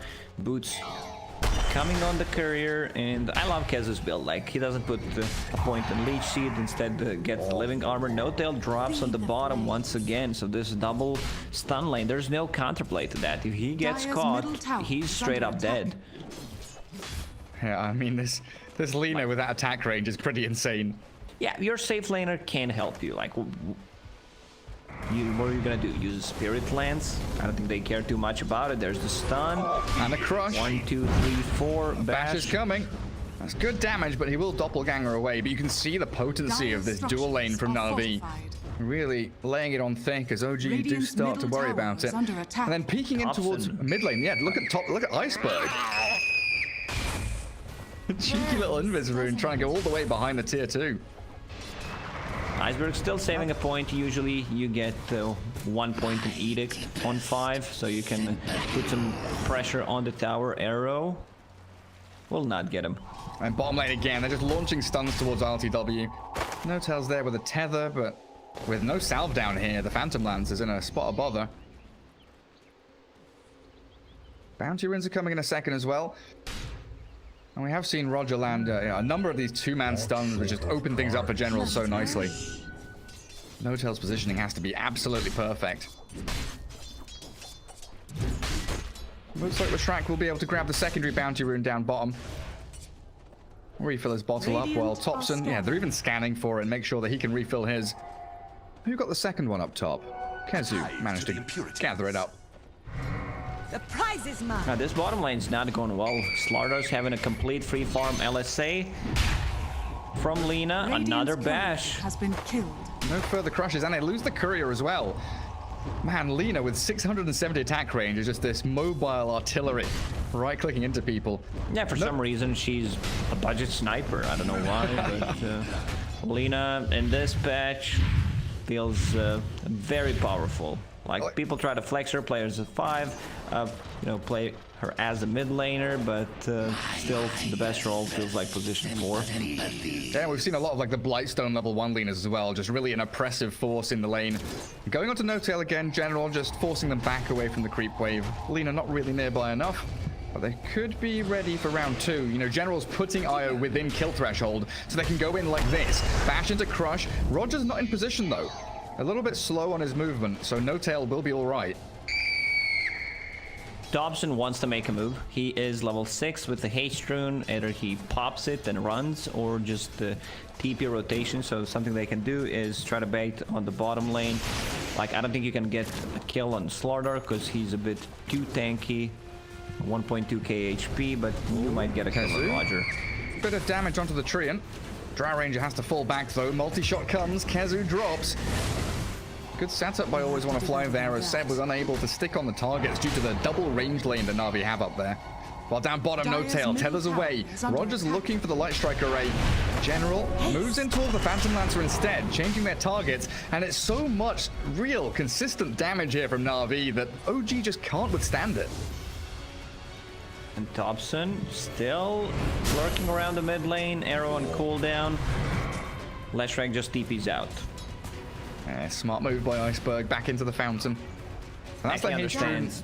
If I want to play like more greedy, I'll probably get killed. I cannot wait another 30 seconds to refill my bottle. But the bottom lane is doing extremely well for Na'Vi, so Slardar, once he gets to that level 6, Phantom Lancer can doppelgank that, but you also need to be very careful about it. It's a 25-second cooldown spell, so if you just pop it straight away, they might, you know, see that as a sign to try to go on you. Absolutely. Every time I look up at top, there's Drow Ranger putting frost arrows onto Seb. Like, Seb very often has like plus 125 damage or something, but he can't actually close the gap onto Drow. Gets stunned, gets slowed, so he can't apply that damage anywhere apart from onto creeps. Iceberg with a quick little sentry observer ward in the mid lane. Good spread of vision here from Na'Vi as well, all the way across the map. Oh, RodjER tries on no tail, but gets turned on. Yeah, like you asked, what are you gonna do? You're gonna Phantom Lance me, and then as Seb does drop up top, Drow Ranger and Venge making them pay for it. Light Strike array from RodjER, dodge by LTW. Kezu also gonna drop. Kezu trapped up top as well. Damage. Oh, this Drow right click with AlWAYSWANNAFLY nearby, but Kezu gets into the trees. Healing with a tango, he is barely gonna survive. Arrow from that Mirana not catching anyone, and look at RodjER. He's waiting here, sees the PL, good doppelganger. ILTW is out of danger again, but it is non-stop pressure from Na'Vi. And now he's doing a really good job just realizing where Phantom Lancer is gonna move, because he can't really lane at the bottom anymore, considering how far ahead Slardar is, so he just goes to the jungle, and even if there are like big stacks for Phantom Lancer, they can invade it and kill it with Leshrac. Do you think Topson's gonna buy E-Blade this game? Because 99%. we remember the old Magic build. You know, it's eventually. I don't think you can rush E-Blade on Mirana, but it's Topson, so anything can happen. Can't RodjER big stuff with him. He just doesn't seem afraid of anything. Good Light Striker into Splitter, then Kezu's Treant, he's down. Mirana has arrived with a Starstorm there, and the Phantom Lancer's fighting. Pre-10 minutes in, and they find the Leshrac. A good little stomp arriving. Takes down the Lina. That Fairy Fire doesn't buy her enough HP. And OG, 5 heroes in the mid lane to defend their mid-tier 1. Well, you said they're not afraid of anything. You mean you might not be afraid of anything, but you should be. Die there. Yeah, you should be, because you just gave away 2 big kills. Wards getting pinged out. Seb knows like they can't see me there behind that tree, so that's gonna get deported. No tail with the sentry already coming to try to deward it, but they're defending it. Na'Vi, you know, having a vision, trying to defend that ward. I wonder if we'll actually... Arrow on Iceberg. Ooh, close one. Very near. Yeah, look back up to top as well. Venge is literally standing under the ward, waiting, trying to defend it. Try and deny? Oh, I think he tried for it. Yeah, hits the Radiant Sentry. Radiant's middle tower has fallen. Good little play from OG, both whacking into the Observer ward at the same time, though, with the ET and the IO. So now the lanes have kind of broken down, and OG have had to spread their heroes in kind of weird and wonderful places. You know, Phantom Lancer 10 minutes in towards that triangle. Kezu, we know how well Treant could do defending that bottom tier 1 as the Radiant. Yeah, so but he's not just against Leshrac. Like, Leshrac is type of a hero that says, I'll go in, I'll kill that tower, this armor is not gonna do that much, so they roll in with the siege creep, and here comes 4 points in Edict. This is a place where Kezu would like to be for a very long time, but it just dies way too quickly. Overgrowth with a relocate. Seb with a stomp. Leshrac gets caught up in it. Seb needs to get a couple of punches in here, and Iceberg pops the 1, but it's not enough, is it? General sprinting back, and even Kezu survived through that. AlWAYSWANNAFLY looking for the wave of terror, but the Treant has hidden himself. for long enough. But still, that tier 1 falls, and it is map opening up for Dire's top Na'Vi. tower is under Iceberg attack. turned off Pulse Nova, so at least he should have gotten a kill on Treant Protector before the stomp, so there was no damage coming out.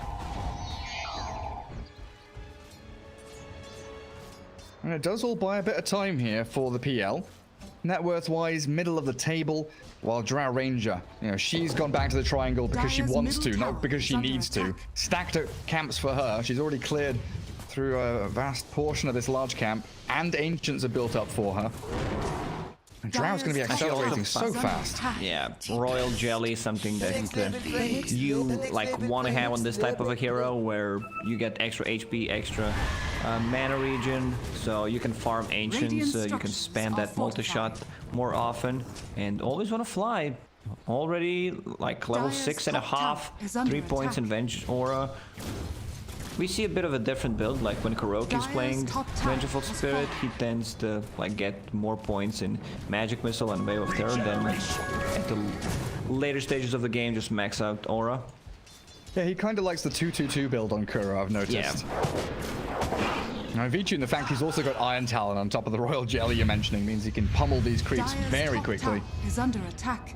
Smoke maneuver here from Na'Vi, a 13-minute blink on General with a level 7 Lina means that every target on the map is available to them. Quick blink stun, catching the ET, throw the Laguna Blade in there. Seb will try to run away, but it's never going to work out. That corrosive haze makes him drop incredibly fast. OG is in a tough situation right now, because the only hero that can make a play is pretty much Mirana, or if they want to use Moonlight Shadow to try and make stuff happen as a team. Phantom Lancer does not want to join fights until he gets his Diffusal Blade. He also finds the Iron Talon, so that's going to help him out to get the Diffusal Blade a bit faster. I'm sorry, Lacosta. And, how can you mention Mirana and not talk about the item he's bought? I just saw it without to mention it. Like, he is going E-Blade, whether you believe it or not. It's just the item build. No matter which hero he's playing, he's going for it. Sure is. Gets the Ghost Scepter. A bit slower than we've seen him on other heroes. He has gone Treads, double Wraithband, 1. There's a relocate coming in mid. Arrow flies, but misses everybody. Now Iceberg, that cyclone up into the air, catching with the Light Strike Array and the Split Earth means Io tethers back and actually dies to the final arrow of Drow, while Kezu, shredded here by Always Wanna Fly, and V2 with a double kill. Topson still in there. Does take down Iceberg, but the trade isn't worthwhile. It feels like Na'Vi can still keep going in for more. Seb's being found by General. The slows from the arrows, the bashes from the Slardar is enough for Na'Vi to swipe through 4 of OG's heroes. Yeah, this is the difference. They bring Drow Ranger into a fight because right now she's so farmed that can easily, you know, join and Radiant's doesn't need to middle care tower too is much under about attack. their heroes, because no one can really close the gap on the Drow Ranger right now while Phantom Lancer is still farming. So 4 versus 5 fight. I think OG is kind of happy how this went because they got 2 kills. They once again killed Leshrac. This is his 3rd death. Yeah, and it looks like he's wandering around looking for the Phantom Lancer. They've got a good feeling he's up there. That Dire Observer Ward must have spotted him for a second. RTW does TP out from the Dire Triangle. Back to his own one. Safe back home. For the hunt. Radiant's top tower is Phantom under Lancer, attack. definitely one of these very timing-based heroes. Diffusal Blade is coming, so RTW probably starts to feel a little stronger. Still has a Wraithband queued up 15 minutes into the game, but I doubt that's ever going to come out. He's already got 2. Topson going to be shoving out top lane. In there, good leap away means that Crush won't be landing. Always Want to Fly, just throws a Wave of Terror. They've brought the Drow Ranger back There's up the here full again. squad, Diffusal Blade reveal. And there they go onto the Vengeful Spirit. RTW looking for easy pickings, and that multi-shot from Drow slowing them down. Always going to fly, trying to get away from here. The Earth Splitter dodged out by the Hurricane Pike and the 3-man Crush. General straight onto No Tail. Good damage, burst him down. General stuck now, though, as Leshrac focuses onto Seb with a good blade. They do remove him from the game. They brought General down, but yeah, OG, they've got to sprint away from this. Doppelganger from the Phantom Lancer trying to bait with illusions. Can they find the real one? It looks like they can, absolutely. And a double kill for Iceberg will be the prize they gain. Oh, Topson. Scepter. Moonlight Shadow. Whoa. They've got the dust and the Pulse Nova's coming. Split Earth. Iceberg toying with it.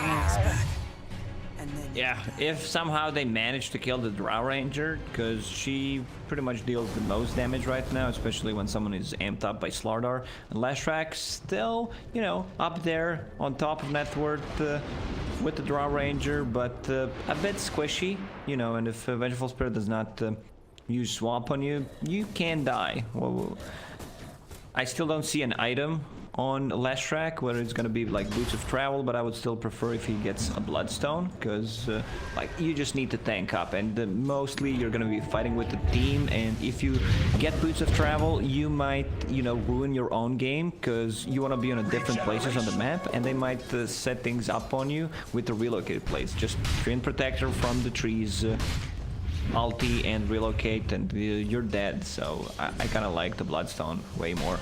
Yeah, like combo Overgrowth with the Meteor Hammer that Seb has as well. As it looks like Kezu's going to go for that Blink Dagger, so looking for that team fight initiation, which OG are severely lacking right now.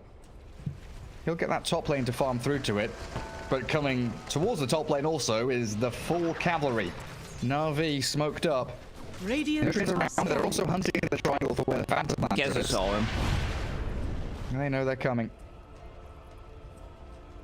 And then PL shows down bottom lane, so Na'Vi just going to come here for the tier 1, and this is going to secure them that Roshan area, which is going to be absolutely huge with Corrosive Haze and the physical damage they've got. Under attack. Yeah, I mean, also the combination of Lashrak's Edict with the Corrosive Haze is pretty insane. Like, they get 1 or 2 kills, they can easily transition that into Roche. Topson still getting chased. General needs to be careful. He steals the illusion rune out of Topson's nose, so no bottle refill. Now, what, halfway towards the Eagle song, so getting closer to that E-Blade, but it's a pretty slow one by his Radiant's standards. top tower is under attack. Also, they don't have much damage on their side that is magical, you know. Loses it on someone. Like, what's the follow-up? I guess Earth Splitter, like you E-Blade Earth Splitter someone and hope they die, but keeping them locked down inside the Earth Splitter is always going to be a problem. Yeah, because they have a Force Staff, they have Yule Scepters, Swap. They don't even, you know, go for the kills. They see the opportunity. We're just gonna get into the Roche pit. Oh, this is a good item for Lashrak if he wants to keep it, but yeah, he also has a Fan Brace, so might actually leave that one. Yeah, might just do that. PL and IO still sticking around bottom lane, trying to gather up whatever farm they can. You know, LTW, he is getting towards Manta Style. General, is he gonna find Kezu? Oh, he's so close. Dire's structures are fortified. Found a little spot in the trees that can't be found. Radiant structures are fortified. Radiant glyphing that creep wave for bottom lane as well. Want to try and take the tier 2. There's no Dire glyph here, so they need TPs to defend it. First one's going to be the V-Tune Drow. OG Moonlight Shadow, and might try and make a move somewhere on that northern part of the map. Now they've separated Na'Vi to split the lanes a bit. But the vision OG has is pretty lacking. One lane ward up top. All these sentries in their own triangle have cleared out any vision they had in that area. No Kezu. Oh, he's been found, hasn't he? Double stuns, demolished. Kezu, he's bought up his Blink Dagger though, I believe. Spent all of his money. Take that. Yeah, he's got Blink on Courier. Philosopher's Stone helping him get to that point. I think they want to wait until Phantom Lancer gets his Manta Style, so they have a way of dispelling things on him, like the Silence, the Drow Ranger, she's in, but... No Tail with a tether, the relocate, he's out of there. Well played by No Tail, he's going to return in the middle of the pond. The waterfall flowing down on him. Always want to fly, yeah, they're pinging out saying, wait guys, there's an IO coming back, let's kill him. Yeah, and Io does not want to use that Dome of Knowledge, so they get more XP, more gold. You know, it's all about the little things in Dota.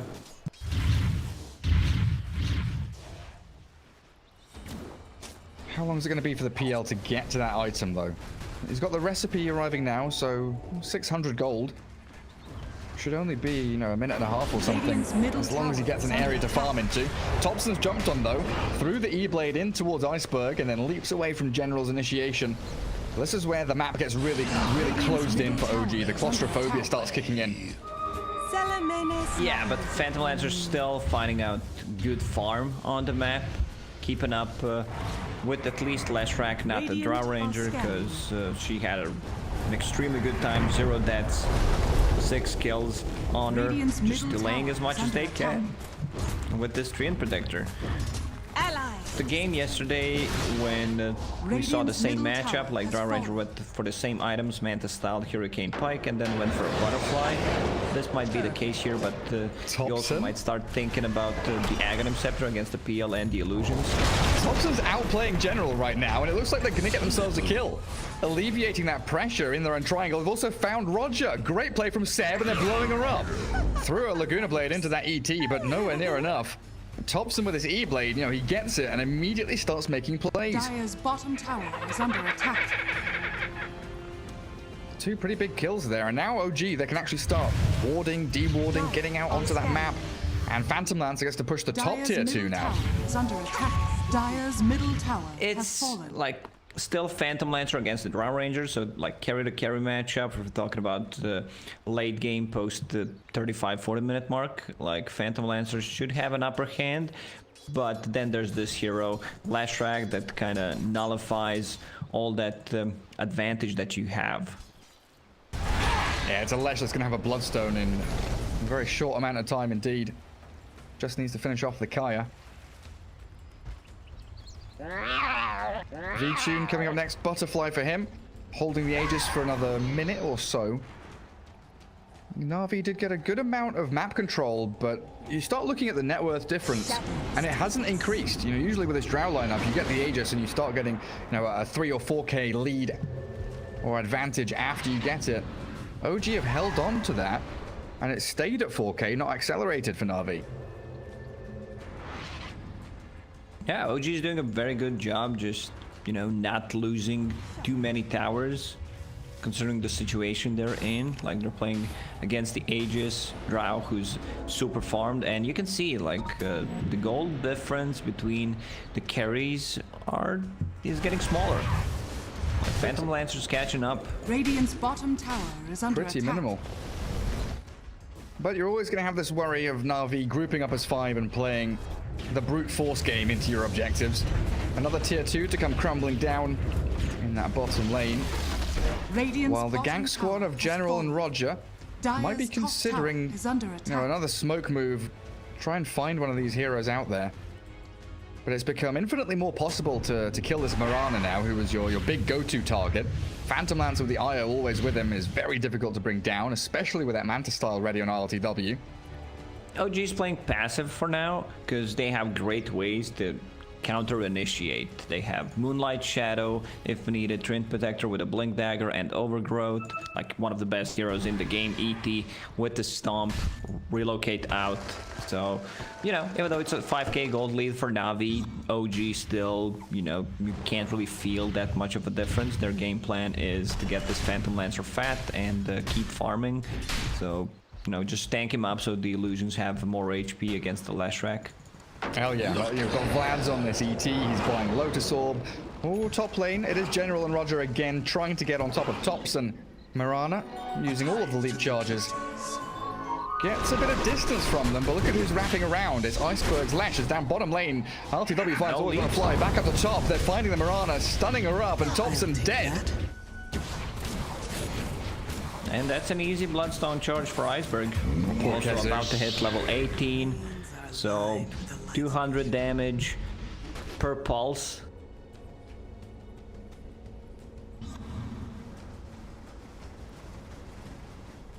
Na'Vi able to get towards this IOPL. No-Tail dewarding.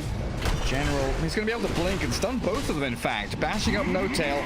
Down he goes. The IO removed, but this Phantom Lancer, look at him go. Onto V-Tune, turn around with the Gust. The Stomp is there. Only catching General, but it's still a good Earth Splitter. There's always WannaFly TP, swaps out V-Tune, but they've got the takedown. RLTW does get slaughtered. As Na'Vi bring the numbers. Oh, can he TP out? TPing home the Yours from Iceberg just in time. And now they found him. Oh, well, they more than found him. Removed him. I think they want to go for high ground. Like, V-Tune is a bit low on HP and mana, but with Leshrac, Radiant's like, middle they tower should is under attack. have enough damage to bring down the tower, even with the Treant Protector's Radiant heal. structures are fortified. Moonlight Shadow. Nice bit of safety for OG as they try and defend this tier 3 and the high ground. Buyback from ET. Buyback, like, you need to kill this tower now. Like, fully commit, maybe lose one hero, because, you know, Arrow will heal it up. Arrow almost hit him. Very nearly, but they do lose that tier 3, like you said. Na'Vi commit for it, and they actually don't lose anybody. Fast That's also spawn a on buyback Roche. from Seb. That's pretty big. That's your offlane ET. And it was Moonlight Shadow used when you're in your base, so you're not able to make any forward plays. Because it would be great to have Moonlight Shadow now to, you know, push this mid wave, go and play aggressively somewhere. They do see the Drow Ranger top, that very deep observer ward from OG behind that bottom tier 2. Saw Drow move down south. I think they saw also the Leshrac. And they're smoking across to that right-hand side of the map. RTW just showing in the mid lane while No-Tail continues tethering him up. And Roche. No-Tail really struggling this game. Yeah, it's real hard. Needs, even with the Philosopher's Stone, needs 1,000 gold to finish off the mech. I think Kezu was holding that for the longest time, so hands it over to No-Tail to try and catch up. Kezu 1 doesn't even minute have 10. a neutral item. What does he not? Must be something coming on Korea now. Nope. Nope. Wind Wind lace. lace. Interesting. What do they have Keeping available? things balanced. Poor Man Shield, Broom Handle. PMS isn't so bad. Illusion. Tank him up don't- against the Drow Ranger. Just a Yeah, I little mean, bit. there's some tier 3 items coming up shortly. Craggy Coat. That's a good item. Like, you might actually take it on your Venge, because you don't die. Like, look at her armor, 25. So against the PL and the illusions, you're gonna be more than fine. ILTW. Yeah, I think Oh, he got the dear. real one. Doppelganger. Can the IO save the PL? Because the rest of OG, they're not coming in. They put living armor on an illusion and they've baited them out. Na'Vi is still giving chase. The Moonlight Shadow comes. Stun lands on No-Tail. They've got Dust as well. So they see the IO and blast him. Laguna Blade there and RodjER secures the kill. No-Tail. Smoking immediately. Takes one for the team. It was a nice play where Trin Protector tries to fool them with the living armor on the illusion. Dire's middle tower. Radiant is Scan under attack. catches a couple of Lesh illusions. Roshan has respawned, but the chase is on towards Topson. Again, all of his leap charges She's out of used. The leap. clumsy net comes, No and they've got scepter will Yules reach. with a split earth coming, but the stomp. Well stopped by Seb. Yules is also there from Lena. Nice mount to dodge as well. The overgrowth comes and the Treant sets up for a nice team fight. OG outside their base, but VTune continues his streak beyond godlike and clears through too. Kezu and RTW as the dive comes in. Topson's in an awful lot of trouble. He's blown up by VTune. It's a triple kill on Drow. 12-0. What a gorgeous game from VTune. Ooh, this one's rough, because Phantom Lancer does not have a buyback, and this is also a situation that you do not want to buy back. Seb's the one who Radiant's already middle expended barracks are under the buyback attack. in the previous fight, so with the Radiant's middle Leshrac's Edict, barracks has they fallen. should, like, they should be able to get through this once the Edict is back up, because there are no creeps. Let's go. Drow Ranger slaughtering buildings. And there are the creeps coming. Full lane of barracks down. OG with no defense. And Na'Vi now can just fall back into the pit because Roshan's been up for a good minute. Two Radiant's top runes, tower is Arcane, under rune attack. spawn near the Roche. Like, this Roche goes down so quickly.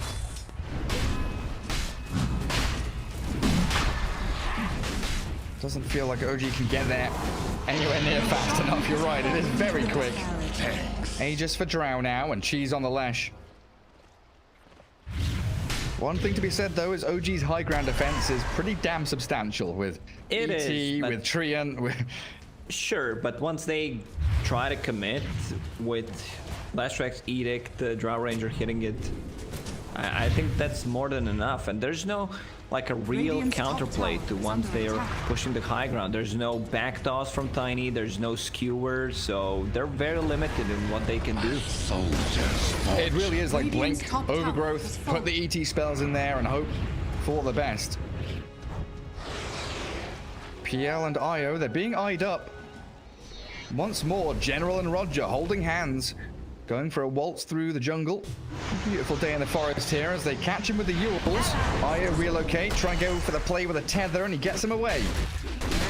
Up towards top. They're also trying to make a play here with Lesh and Venge. This is OG's chance to strike, though. Overgrowth is in there. On to only one. Iceberg was invis, so doesn't actually get caught by it. They take down AlWAYSWANNAFLY, and they'll distract BKB to burn through that Seb ET. Actually turns to try and stop it. He's been bashed up. He's got cheese. He's got wand. Should be all right to keep on running. Io's relocated, yeah, back down to bottom, but the E-Blade arrow missing from Topson, so the turnaround again from Iceberg means that OG actually can't fight. 3 versus 1. They're feeling like they're going to struggle against him. He does get stunned up, though, finally. With the All Scepter up, he'll bring down RTW. No, he doesn't. The living armor is enough as Kezu's the only one to fall, but the blink initiation back in from General. Slaughter whacks the Marana down. And on the bottom lane, you have Lina and RodjER pushing in, so this, I mean, OG is not the team that's going to GG out early. This is gonna be second set of Raxes, but yeah, I like the idea where 2 heroes show on the bottom lane and they try to make stuff happen on top. Almost managed to kill the last Rag, but that Arcane Rune kind of, you know, saving him. And now he gets plate mail to tank up a bit. STPing bottom. They thought they could go in and just kill off RodjER. They've done so, but might be losing the Phantom Lancer in the exchange. The IO, the heal is not enough. They don't get him out of there, and Topson's, he's brought back. There's a dieback from Topson coming, or maybe it's not. VTune wants to focus different targets. Now he removes the Marana, deletes Topson from the game for a minute and a half. Phantom Lancer buys back as well, but OG are running out of options and fast. Seb. Oh man, the slow is too much. VTune is an absolute monster. Look at him go. Doppelganger away. RTW still going to get hit by the multi-shot. Tries to Phantom Rush back to the creep with his base, but General comes in and he's done for. Again, a core down for a minute and a half, and Na'Vi just running through game 1. 35 to 13 with a real spectacular game from VTune's Drow. Yeah, VTune had an extremely good game, and even if like he gets caught out of position, there's still a hero to back him up. There's this Yule Scepter on 2 heroes.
10 seconds.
build he's gonna go for these days.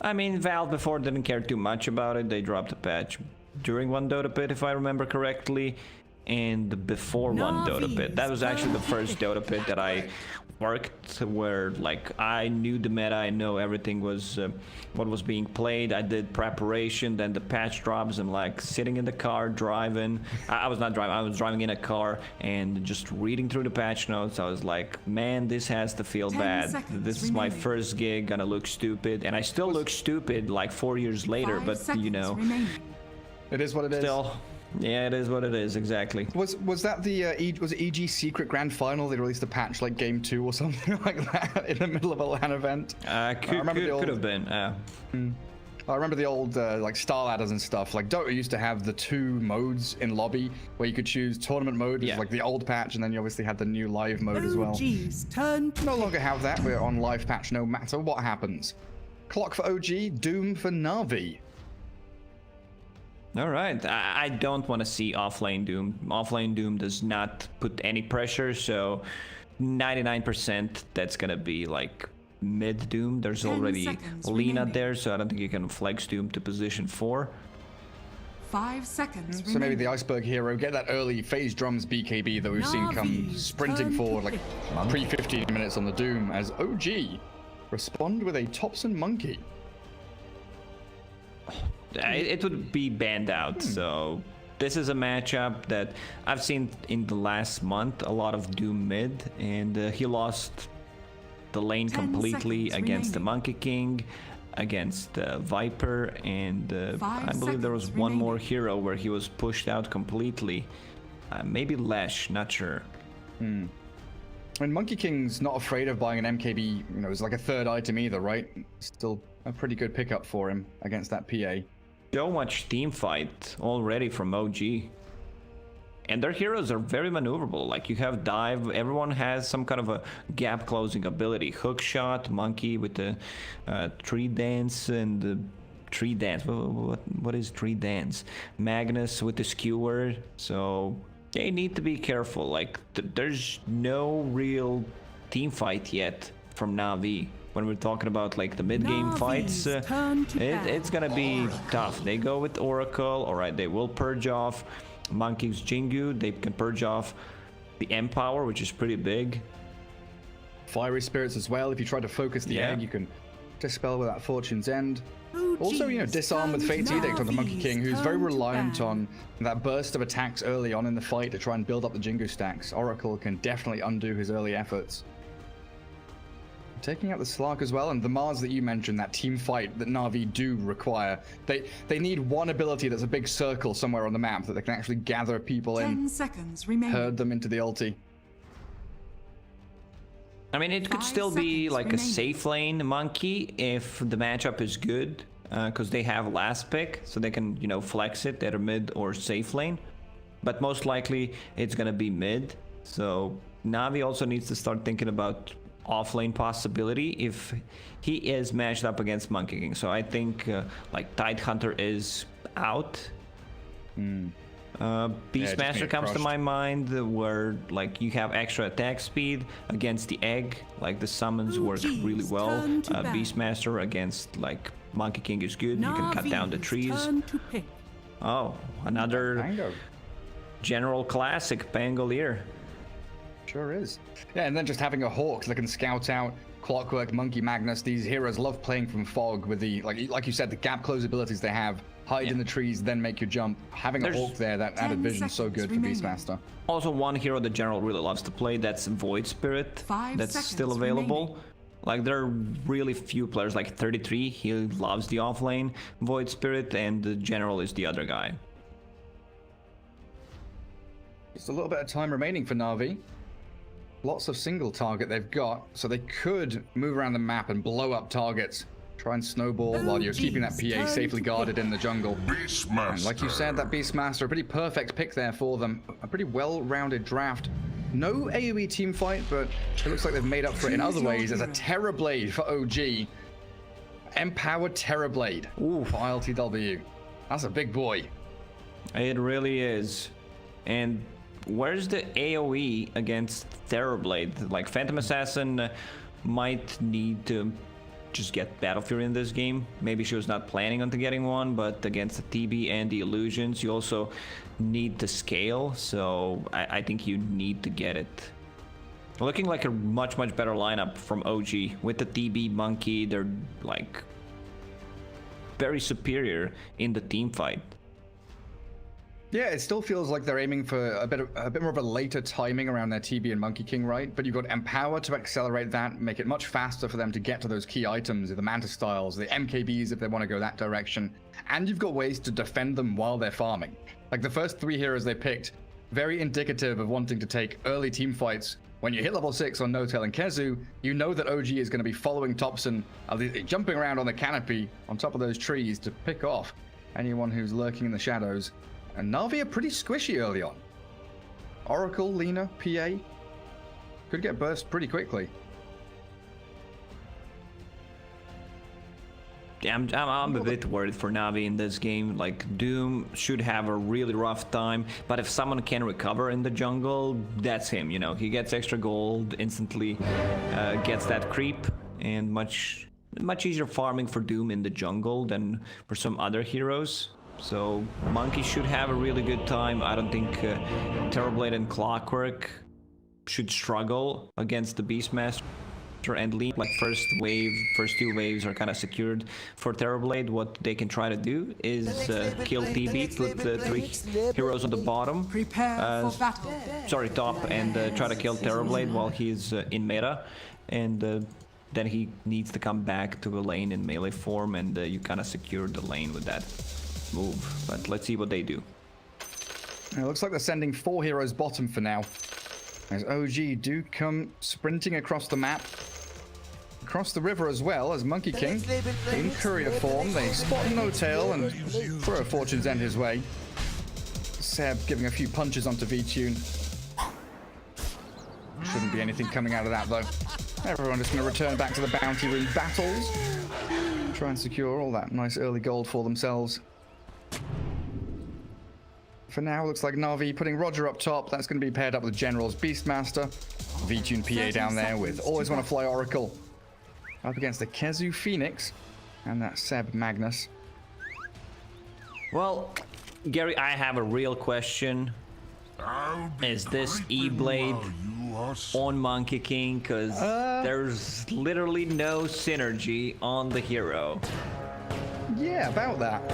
I'm not sure it's going to happen. It might, though. It's Topson. Never know. No-Tail and Seb making that concerted effort to push forward for an additional bounty rune here. Actually looking to secure it up. OG do take the 2 up top. Kind of unusual. And it does allow Na'Vi to go down bottom for PA and Oracle to take their own ones. I think all eyes going to be on that mid lane. Doom against Monkey King. Topson already has the Orb of Venom queued up, so you know he's looking for that lane domination early on. And Magnus making the long walk back down to bottom lane, a little bit awkward for him. Kezu's going to get a little bit of bonus experience though, of course. You can see Monkey playing aggressively, even with the 4 creeps on a mid lane, but Iceberg did a good job just blocking it completely. Then he was farming underneath the tower. First Metamorphosis and No-Tail there with a battery assault, but RodjER holds back the TB with a light strike array. General's going to salve back up and get back into that lane. First Metamorphosis is always a pain in the backside to deal with. And then down bottom, a bit of a shift in roles. Usually it feels like we'd see the Phoenix go for this kind of play, but Seb has the boots, so he's going to be dragging the wave. Exactly. I mean, you also don't mind if Phoenix gets a couple of CS. You're playing Magnus. And look at yeah, I think they're actually swapping. I think this is core Phoenix, because Mag's starting with the boots and he has Tranquil boots queued up. This is not the item build that you want to go for, so they swap things around. Maybe they feel more comfortable giving Kezu the hero that he wants to play, you know, and the role that he wants to play, that he's been playing for the last years. Yeah, at the very least sharing farm. Seb contesting that wave under the tier 1 tower as V-Tune trying to meet the waves together. Good little move from AlWAYSWANNAFLY though, contesting the pull across, but it looks like Kezu has successfully grabbed it. A little difficult here for Na'Vi to actually contest this against Mag and Phoenix, as they're both level 2. Dive and Fiery Spirits ready. Looks like Seb just going to keep dragging the waves back. V-Tune will get in there. Oh man, mid lane, 14 and 4 for Monkey King. 7, 8 now for Iceberg. Topson just keeps laying on these Jingu stacks. A threat towards the Doom, but it's also great for Topson to keep the CS going, and he's got boots arriving now. That's why Doom also bought the boots, so he can try to outrun him. 20 move speed advantage for the Monkey King though still. And then up towards top, No Tail. He's been lurking around, keeps getting clipped by this RodjER Lina with the Light Strike arrays. And bottom lane feels very secured for Phantom Assassin. I think it's really hard for them to get the kill with Magnus, who's position 4, and the offlane Phoenix. There's also a way of dispelling things, like there will be Fate's Edict coming out shortly, and VTune has that Ring of Tarask, a bit of a different kind of item build, but just wants to have that HP region in the lane. Top lane, RodjER dropping very low. Oh, it's so close. So is General. No Tail, the tower hits, but General's the first blood as LTW takes it. Terrorblade very happy with that. The second Metamorphosis not only gains him first blood, but there's a triple wave coming. OGA are going to do a massive amount of damage to this tower. And RodjER, he can barely drag the wave back with the amount of HP he's got. He will successfully take it away from the tower, though, at least. Back to the mid lane. Iceberg trying to man up against the Monkey King with the pack leader's aura, but yeah, you can't really do that. Monkey just deals too much damage. Orb of Venom DD rune. It's time. Topson incredibly strong now. Time to dive. Like he needs to get a point in tree dance, so you can jump on the trees and probably try to surprise him. Seb's also scouting out, looking for any jungle camps that are being stacked, leaving Kezu alone down bottom lane. Dives forward, trying to get some damage onto AlWAYSWANNAFLY. A couple more hits here, but he's got Fairy Fire. Backs himself up to the tower. Does have a salve as well. But coming back to VTune with his Ring of Tarask, you know, it's, what, 650 gold? And he's buying Battle Fury anyway. Oh, they jump Kezu. That's a good amount of burst damage. The raindrop's not enough to save him. Level 2 Purifying Flames. Tons of damage with that 180 burst. Oh yeah, and Phantom Assassin has like 900 gold. I don't think she needs to get another Ring of Health, because farming underneath the tower, you also have Oracle. The balls are slowing him. He's trapped himself in the cogs, but that means he dies to General. RodjER was there with a really nice Light Strike array to allow that to happen and for the balls to catch up. Whenever meta is down, they should try to play more aggressive. Like, it's a really strong lane. If you get the boar slow, it's kind of a guaranteed LSA stun. Trying to play on the TB again. Light Strike array's ready. RodjER's going for it. They've got LTW stunned up under tower. Pops his wand. Oh, it's just enough to get him into the tree line and survive. Oh, they might go. TPing up. Seb's here to save it. Just the TP. Structures are fortified. Doesn't bother completing. Just the fact that he was potentially going to be there makes Na'Vi think twice. And back to the mid lane. Iceberg, he found a better creep for himself. Ice armor. He might keep that for a very long time. Like, this is I would say, lane winning creep for Iceberg, even though he is, of course, playing with the deficit. Still a way to come back into the game. Kezu dives. No Tail's rotated. AlWAYSWANNAFLY has the Fate Eaters on him, and so the magic damage mitigated, but they've got the right clicks they need with 3 heroes there. Decent rotation from No Tail, and it looks like Terrorblade's just going to go jungle now with that meta. So they're left to the top lane all alone. They've doomed up the monkey mid, though. Seb's come in. Maybe think about a deny. Topson, is he going to be all right? That's going to be a little close. Oh, 9 HP. That was calculated. So close. He knew what was up, and now RodjER's Lina very far forward, cancels the salve with Boundless Strike, and Seb here with Shockwave Skewer. What's he going to do? Dodge the Light Strike array, and RodjER's trapped in here. Gets the courier on his way out, but hits the floor. After you've had some practice. Well, you need to make the best out of the situation. I've seen General play a lot of Beastmaster lately, and most of the time he went for like double Bracer Power Treads build into Solar Crest. Now he's going for a book. Like, Solar Crest still seems like a very good item, also potentially like a Crimson Guard, but I like book more here, where you put so much more pressure, like the mana burn against the Terrorblade, the shared damage in the like with the Clockwork's Battery Assault, the uncontrollable damage. Just sounds really, really good. Absolutely does. Notel going to push General back. RodjER's here for a bit of chip damage, but no real kill threat. They're just trying to make sure that nobody can go and hunt for LTW in that jungle, as the TB does have a bit of catching up to do. He's a good 800 net worth behind the PA right now. He's got himself a broom handle. Royal jelly found by somebody. No one. Let's ghost Where's in the that game. jelly? Which team did it drop for? That's the question. Radiant team. So it was consumed. It's been consumed already. PA has one charge. These Doom has professional another. players, they can click fast. Very quick indeed. Portrait clickers. Monkey King shifts down to bottom lane now, so it looks like trying to match up the monkey against the PA for a little bit, but it's all the game plan for OG. You're making this barricade between the mid tier 1 and the top tier 1, keeping that top jungle safe, and then once you start to feel a little bit too under pressure, you can then shift that down to the bottom triangle. That's top lane. They do start with a roar. Phoenix down to half HP immediately, and Kazu picked off. And Notel's stuck here as well. Another kill. Like, Notel can try to TP out. Lina has enough for a stun if they get the boar on him, but we'll try to see him. Hawk, scout him out. He runs straight back into them. He knows he's dead. The Necrobooks were following him, so trapping them in the cogs for a little bit. And this is also a free inside. tier 1 tower now. Like, with 2 points in aura, like, they should be able to push it out. Like, who's TPing top? It's Phoenix, but they need to bring one more guy if they want to defend this. Yeah, maybe Seb. He did just empower the TB, and he makes that shift I was talking about. Feeling a bit too pressured up top. Farm through the triangle, which is being stacked for him. Looks like Seb's just going to hold mid, try and get towards level 6.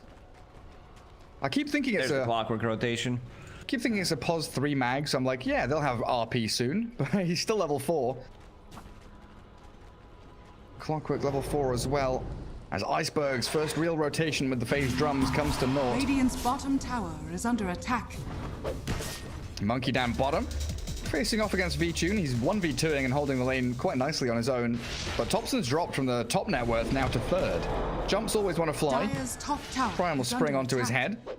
He's got Fate's Edict in a second here to block the damage and stop the physical attacks from Topson. He just quickly Fortune's End and hits with a Light Strike array from RodjER. Good rotation, but the Boundless Strike comes through with the Jingu stacks, and now RodjER's the one in trouble, but another Light Strike array is coming. The Wukongs, Golden Dragons, all surrounding Na'Vi now as Notel comes down. They've zoned them away.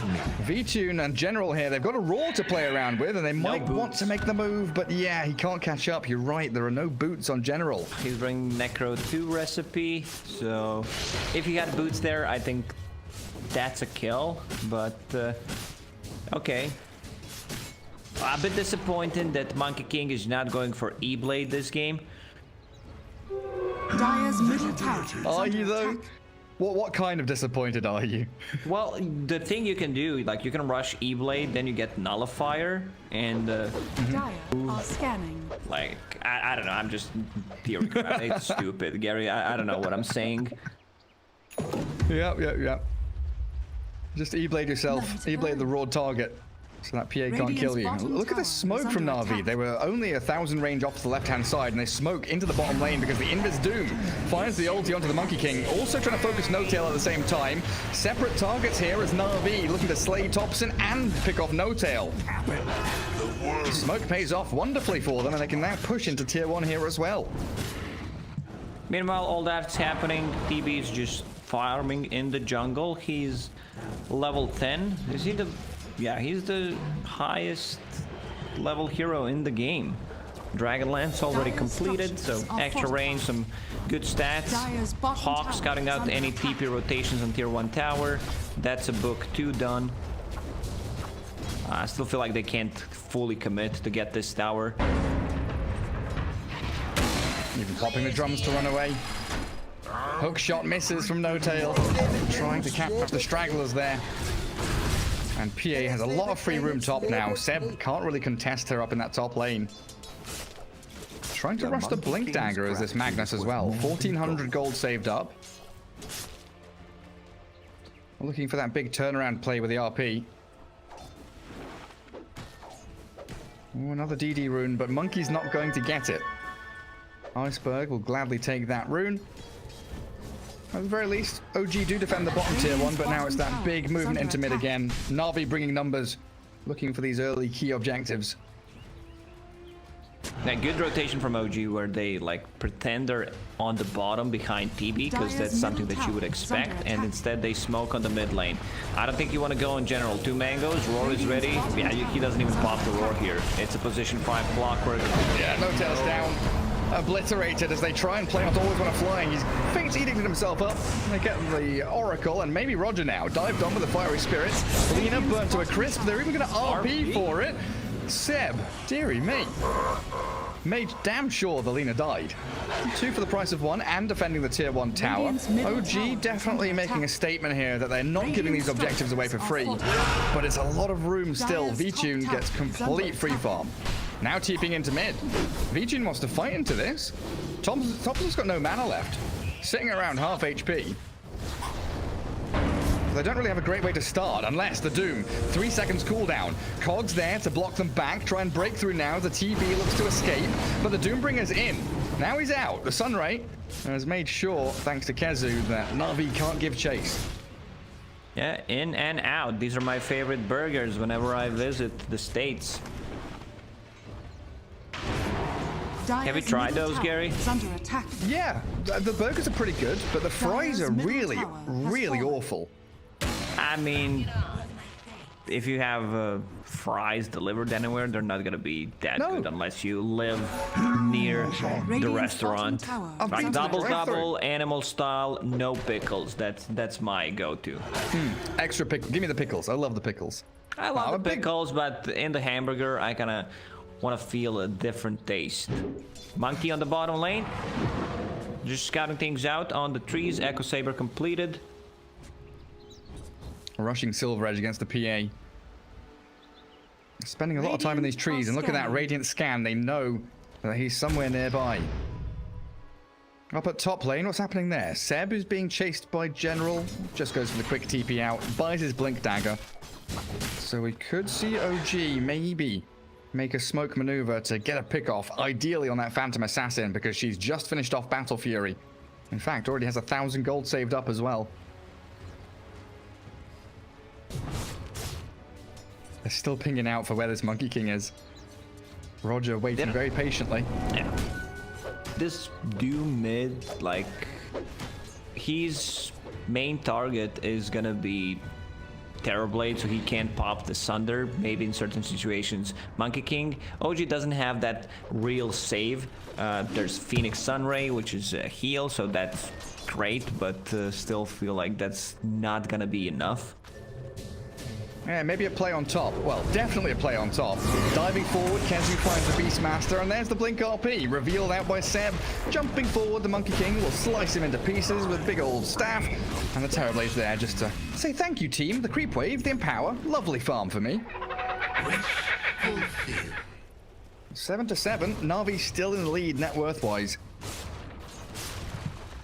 But he has a lot of farm, but a bit under leveled. Like, he's the same level as Phoenix, which is kind of weird. Maybe he's not low level. Maybe Kezu's high level for this stage of the game. Yeah, it does feel a little bit that way. As a hook shot, catches AlWAYSWANNAFLY straight onto the Oracle, but he's again got the Fate Edict and maybe a false promise if he really feels under pressure. Doom doesn't want to ulti this Clockwork because they've got the big crits from PA to secure the kill anyway. Oh, they want to get Phoenix, do they? Okay, Kezu dives down to the low ground.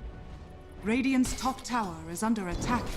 And OG definitely looking for that real big timing around SilverEdge. They've got Blink RP, the Terrorblade's going to have himself Sanjin Yasha soon.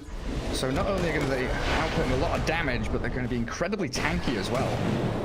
Yeah, and he's not going for BKB, just wants to get like the status resistance items, the lifesteal MKB against the PA. There's like no reason to get BKB this game against like heavy physical damage against Doom. You have BKB piercing ability coming out from Beastmaster, so you do not want to go for it. Yeah, and then you want these items over like Mantis Guardian as well for that exact same reason. You want to get these early. You don't have time to go back for any of the other ones. Another nice ancient stack there for ILTW2. He got a Grove Bow, great item on the TB. Magnus doesn't have RP for another 20, so VTune pretty comfortable to shove the wave all the way to tier 2, then back to his triangle.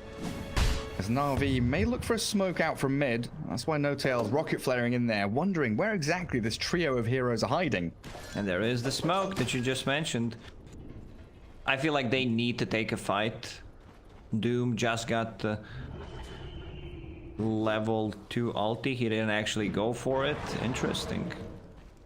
Oh, really? Took a second point in Infernal Blade. 4, 8, Maybe 10, they feel 11 plus talent, like yeah? if I use ulti on him, that guy's dead anyway with the follow-up. Yeah. General's breaking all the trees down bottom lane. Trying to find the Monkey King, but to no avail. As Lina has Yules, aiming for Ghost Scepter next. Yeah, I think you're right. Na'Vi should be feeling pretty damn strong here. Navi's showing 3 heroes underneath the ward. 4 heroes right now, so OG should try to make use of that and maybe go for either a counterplay, or they feel like they can just continue farming safely. Yeah, it's like Silver Edge in 500 gold. That's probably when Topson's saying, guys, just wait 30 seconds for me. I'll have that pretty soon.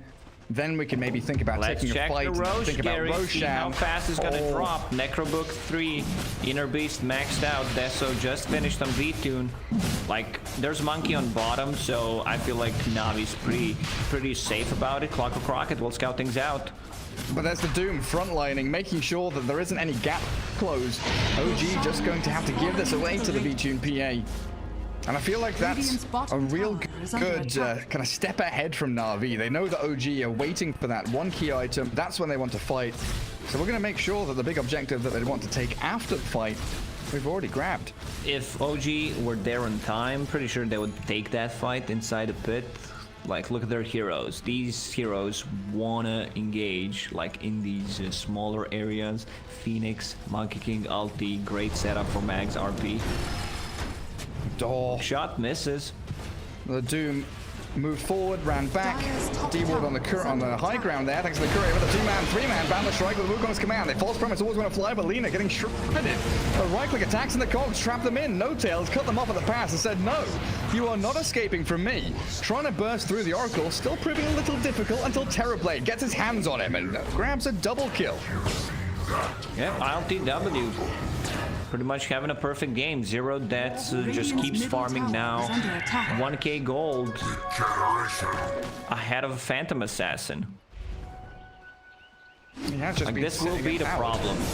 Doom will need to somehow manage to get the Doom off before he can get the meta. Now with the Blink Dagger, that's gonna be much easier. Still feel like Navi should try and go for more fights, like try to get more pickoffs. Well, they might find one here onto Seb. He skewers through the Roche pit. I think he was looking for bounty runes. In general, he was just waiting up on that high ground for him. Still feels like we've not seen, you know, this RP, Supernova, the Wukong's command all be used together. In fact, have we seen a Supernova at all? I don't think so. Well, as he yules up, Fly Striker 8 to catch Kezu, and they are bursting this Phoenix down incredibly quickly. Can't even dive away. He cast it, but moved about half a centimeter. And this should be an easy tier 2 tower. OG uses a glyph, but without a Phoenix. He has a buyback and a TP ready. Still Monkey. Where is he? He's TPing. Silver Edge completed. We need these hook shots from No-Tail to start landing as well. Invis popped. Topson spots RodjER. Reflection and Boundless Strike. Puts him to half HP, but the hook shot there. They've isolated the PA with a skewer, and she crits down Seb. No-Tail is in a bit of trouble too as they're blink forward. Phantom striking into the tier 3s. V-Tune now, though, separated from his team. Needs the backup of AlWAYSWANNAFLY, and he'll get it. They know meta's still on cooldown, so they're trying to play a bit more aggressive, and very limited vision from OG right now. I actually don't see any observer boards. No, it's all gone. And then you look at the the sentry wards here for AlWAYSWANNAFLY. There's like 7 of them out on the map. Roar. They do catch RTW, but that Sanjin Yasha Satanic, that Status resistance, make sure they pop straight down of it. As no-tail front lines dive in, Topson's get bigger and blown up. Wait, where did Topson go? V-Tune says goodnight to the Monkey King, and that supernova does very little. It zones them out for a couple of seconds, but in they go again. RV, ready to strike. Jump from Iceberg, aiming for Seb. OG have fallen back enough. The RP skewer to the high ground. They've got the Doom BKB, though, as the Terrorblade. The Yule stop into the air, and they've got the save onto Iceberg. Na'Vi do give up the Lena kill, but she trades, at least for no-tail. Meta popped, always wanna fly, needs to hide underneath the Shadow Amulet, skewer back, but another Shadow Amulet. And now General. Not fast enough. Iceberg kills off Seb, but General, oh, so close to death, 30 HP as V-Tune comes in again. Iceberg with the Infernal Blade, Sunder's ready, turns back onto V-Tune, but RTW doesn't have the MKB yet, struggling to do damage onto the PA, and they've still got this Infernal Blade going. Doom retreating, the final touches, RTW gets a double kill, and he keeps on whacking into the PA. Oh man, RTW is he's huge right now. Like look at his item build. Satanic, yeah. That also kind of saved him in the previous fight. That 44% status resist that you get from SNY and Satanic, and now he will start to get the damage item like that MKB. Scotty, when it comes, Topson wants to get the kill on PA, but she just jumps out. Spend to the Wukongs. That's been pretty good though. OG, you know, kind of breaking even in team fights while Aegis is expiring in 10 seconds. Na'Vi weren't able to get either of the bottom towers. Top tier 2 still standing.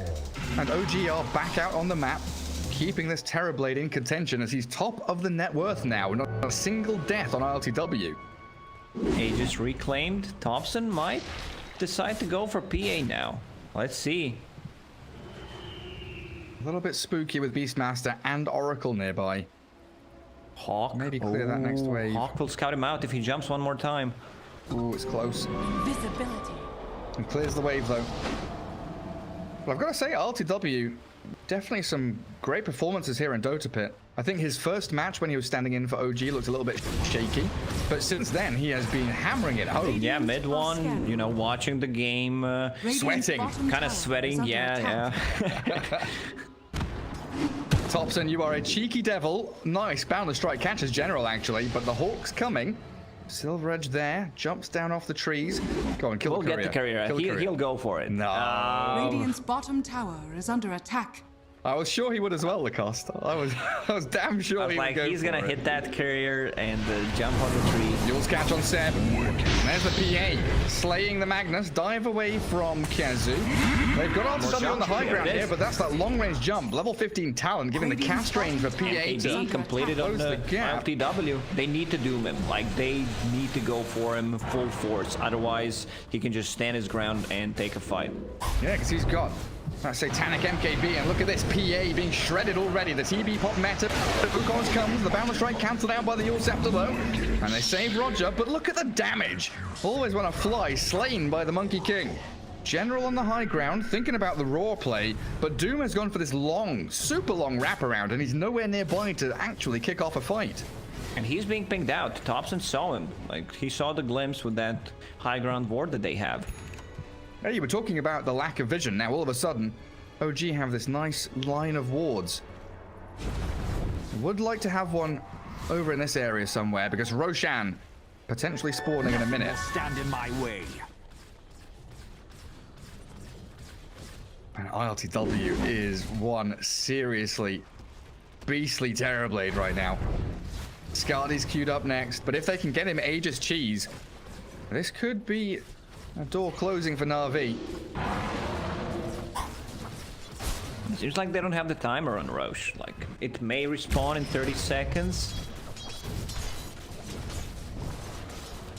Topson, careful. That level 3 Necro book from General. Stopped in his tracks with a Boundless Strike. The incoming dive and the RP. Catching the Beastmaster, great pickoff. Na'Vi now fighting under the Supernova as the BKB from V-Tune. He's trapped inside the cogs. The Terrorblade just whacking into him even without meta. They catch a couple of the stun from the Supernova, and they force the false promise on the V-Tune. Escape with the PA and give up, always want to fly, but in comes Doom. He dooms up the Terrorblade, but where's the PA? She's nowhere to be seen. They can't actually push damage forward. They've wasted this initiation, and RTW's godlike. securing kills with his illusions. V-Tune has got to satisfy himself with a kill on Seb. And because of that status resistance, like, Doom doesn't last that long, so, like, it just expires so quickly. Ooh. They're Roger. not on the same page. They needed V-Tune to jump in, but he was at, like, 600 HP. There was a healing cell running with Oracle ulti, so he was afraid to go back in. Dire's top tower is under Interesting. attack. Roshan, let's see the spawn. Radiant's Minute and 20 bottom seconds. tower What's is interesting, under Gary? attack. With the PA's item build, okay, you're gonna kill No-Tail there, but no lifesteal, no Satanic. Well, you've got an Oracle She on your has team. Vampire Fangs. Is that enough? I see AC in quick buy against Monkey, against TB to tank up the team. Oh, Paladin Sword. Yeah, there's the lifesteal. Like, There we go. you don't need to buy items if you're blessed by Gaben.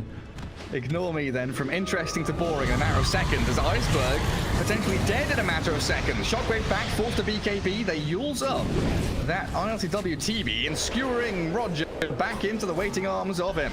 Monkey King's trying to move forward, but General's here waiting to strike. They just pick off the Lina and continue the beyond godlike streak on the TB. Rocket flare, jump forward from Topson. Oh, always want to fly. Even though Jingu plus Boundless. it's a 6k gold lead, for Na'Vi, it does not feel like that. I feel like OG is in full control of this game. Also, like Seb, he's not afraid to take out one target before the fight starts, then like wait to initiate with another Scourge. He just RP'd Beastmaster. Not sure if he can know that Beastmaster has or doesn't have RP? a buyback. And a hook shot. RP. Skewer. Taking the PA back under the Supernova. BKB TP, nothing to cancel that, is there? So, RP and Supernova while Sev dies, but Roshan opens up for OG here. Oh, Na'Vi not going to be in position, are they? They'll try and gather up mid, look to smoke, and maybe get themselves into the pit. Doom is ready. Roshan's half HP. Lacoste, this is going to be a close one. TB does so much damage and good cogs from No-Tail. PA jumps in, the Sunray comes and the Wukong's command. Fake popping it out, Aegis grabbed by RTW as they do Wukong's now, forcing Na'Vi back and killing General's Beastmaster in a blink of an eye. PA with a crit, and now the Light Striker A hits. No-Tail, he's still looking pretty good with the Essence Ring, and they have slowed down RodjER for another double kill. Monkey King, he wants always want to fly, but I think TB's going to claim it for himself. A triple for your Terrorblade. RTW 1304. Beastmaster try to go for a risky play.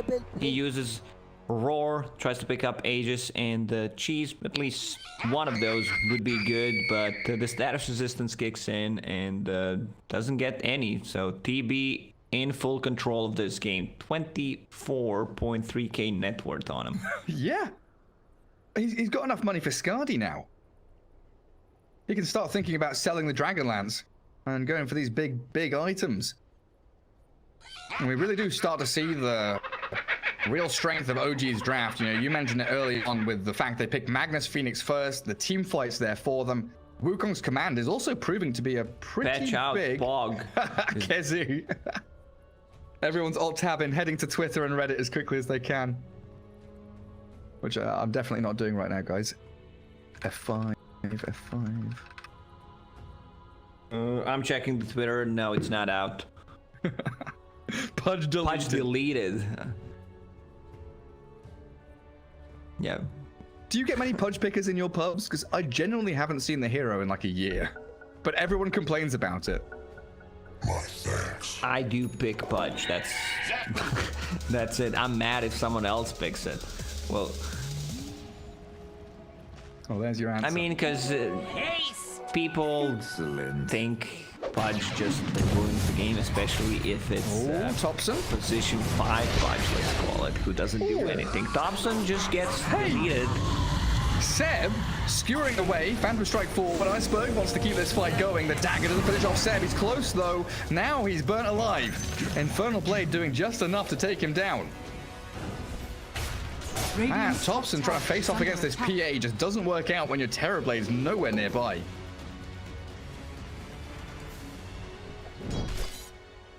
TB with that Scotty you just mentioned and has a Paladin sword, Aegis for 3.5 minutes. Like, they should go for some tier 2 towers. Seb is out in 20 seconds. Catch onto the mid lane here as No Tail. Laguna bladed. Everyone on OG has buybacks though, not under any immediate threat. And they keep, that cheese in Aegis. I feel like they should have go for more fights every single time Doom was up. Try to, invade the jungle, go for that Terrorblade. And they never did that. Terrorblade's still sitting at 0 deaths. Yeah, Iceberg's had like a decent game in terms of him individually, but overall, team-wise, it feels like he's been a little bit lacking. He's keeping the ice armor, which he said he's probably going to keep for a while, but would you like to see him swap to the Centaur Stomp? Not really. Against the status resistance, that's really not gonna do that much. Ice armor, you get so much more value out of it. Dire are scanning. Fair enough. Radiant's Dire bottom scan, tower is under not attack. connecting. OG have cleared up the bottom tier is 2. under attack. Sitting behind that Terrorblade. I could do this all day. V-Tune's PA Dire's top TP's tower down there. has fallen. Navi also control the Bottom tower outpost. is under attack. Big hit level 25. Oh my god. Full AC, the Oh damage my on god. tower. Topson, he's forced to cheese and he's going to die anyway. V-Tune with a swift BKB afterwards, and then top lane's being shoved by General. Oh, this is getting interesting now. Clockwork has to come up here to defend. Roar. General's trying, but the battery assault stopping him. Quick little Essence Ring, and now Terrorblade's arrival means the General will finally fall. Nothing left on the map for Na'Vi to grab here, as OG have made a hasty retreat elsewhere. When you were saying OMG, I was like, yeah, that's a hell of a lot of damage on that tier 3 tower. No, it was done by V-Tune. TB, but didn't realize Topson was dying. So TB also got his level 25, the extra attack range on meta. Ooh, man, that's gonna be big. Full dataless, like, No where's he tail. getting the gold from? Oh, the first hit bash as well. Dear Lord, V-Tune outputting so much damage. Down at bottom, what's happening to RodjER? RodjER just trying to go for solo kill on Seb. Not sure what the plan was. It's all getting a bit scattered. Like, even if you on this have map. a free Aghanim Scepter, you're still not getting a kill on that Magnus. Which you don't. But there was no 2000 HP. follow-up. Like, no one was close. Octarine finished on Doom. Daedalus on the TB. Yeah, that's a big one. Like, he And has this 2 lane. extra items, like Dragonlance and Power Treads, which he's not even using at the moment. 8-slotted Terrorblade on your high Radiant's ground. bottom tower is under attack. There is no glyph here. Radiant's They've bottom just lost the tower tier 3 has straight up. Melee Barracks being focused down. Beastmaster's top. PA's in the triangle. Na'Vi not mounting a defense of their bot lane, just giving it away here for OG. An absolute freebie for them. And this is Radiant's efficiency. bottom If you look at barracks are Always under Wanna attack. Fly's inventory, like, he's keeping Philosopher's Stone. Every single time Trusty Shovel is ready to go, he will dig something, and in the fight, he'll swap in Keen Optic. The triple item swap. Oh, OG finally claimed the outpost. Make sure there's no backstabs coming. And it's a pretty decent push from General getting onto the tier 3, but Yeah, he not got him actually, real good. not actually doing 350 any damage to the tower, yeah. On tier 3 tower, excellent. Needs to do it like 8 more times, 7 more times, and the tower is gone. Raw mid, finds the monkey. Topson jumped by V-Tune, and there it is. BKB popped, Assassination. and that's it. Just a quick grab on the Topson, but Iceberg wants to actually move on to Kezu. Dooms up the Phoenix. Terrorblade turns with the Skadi, slows down the Doom as a hook shot.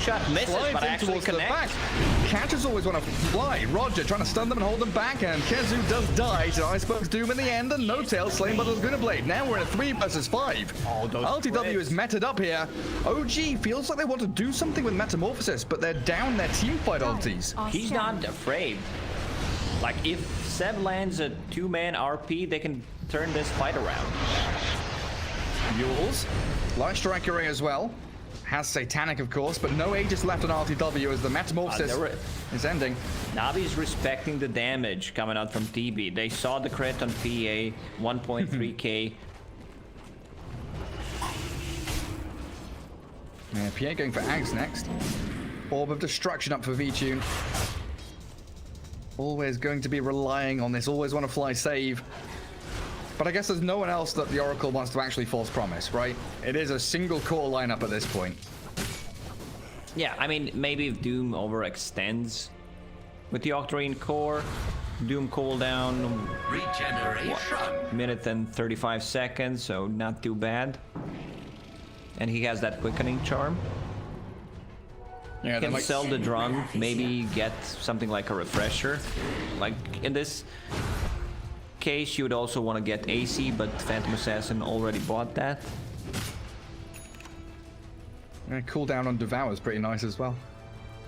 With the Devour bonus gold, keeps that income flowing forward, and that's why he's third in net worth. As Monkey King slips down to 5th, BKB Silver Edge, and he's working on an AC of his own. But OG have the green lights, all ultis ready. Fast spawn on Roshan, 35 seconds.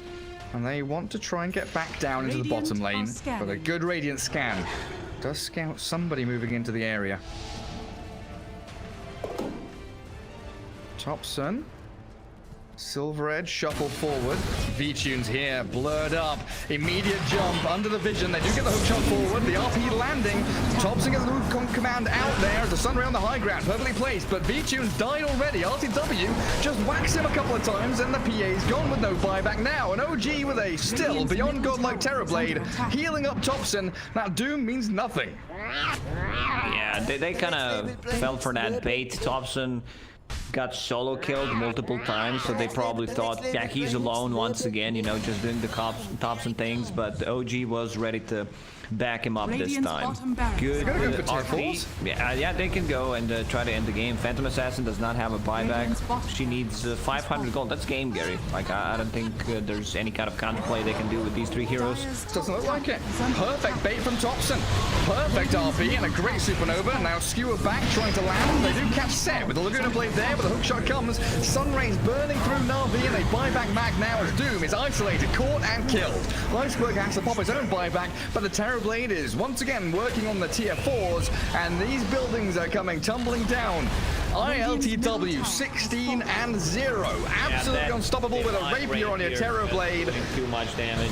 Slaughtering the structures, and Thompson's frontlining for him. The next level play as RodjER falls. Iceberg's got nothing left to give. Always want to fly on the run back, and that is it. Game 2 goes to OG. OG with the much superior team fight. They were relying so much on ILTW to get the farm, and he did. Like, he was carrying them hard in this game. Yeah, he ended the game with 0 deaths, 16, 0, and 6.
and like you can't really 5 get killed seconds unless remaining. you make a really big mistake. This is one of the things that Virtus Pro likes to play, like just give it save the Windranger level 25 on that guy.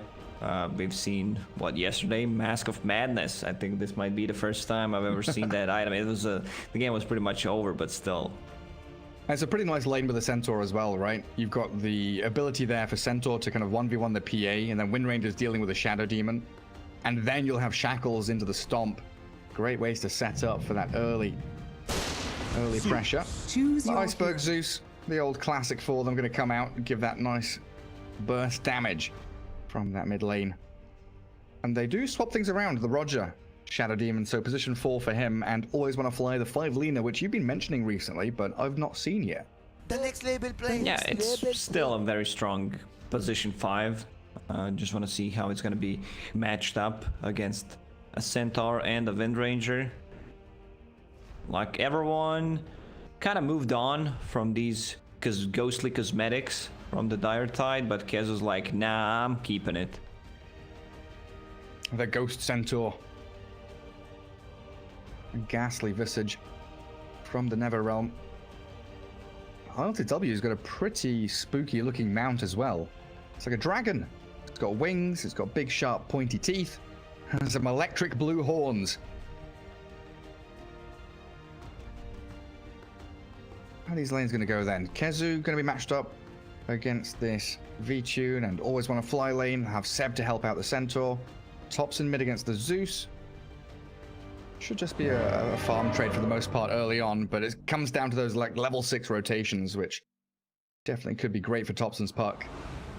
Yeah, when you're playing Zeus on a mid lane, the thing you do is say like, I'll be 6 after this creep, like play aggressive, and you try to get, most of the time, like it's even a first blood, like 6 minutes in, we see teams not Prepare for playing battle. that aggressive, not going for kills, instead preferring pulling and stacking instead of fighting. Yeah, get them low for me, boys. Let me secure the kill. The next label plays. The next label plays. And of course, finally, RTW and IO on Luna, sorry, with the no-tail IO down in the bottom lane. Will be against the General Axe with RodjER on the Shadow Demon. Already a pretty quick move from OG to get down to bottom lane, looking to secure some early observers and sentries, break through that large camp tree line.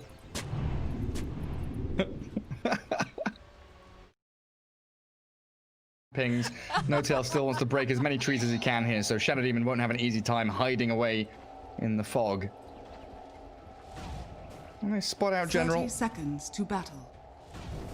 Nothing skilled up for ILTW just yet. Goes for the Lucent Beam level 1. Put a bit of damage towards them, but Na'Vi have 3 heroes down here. Light Striker A after the disruption, catching RTW, trying to body block and trap him inside.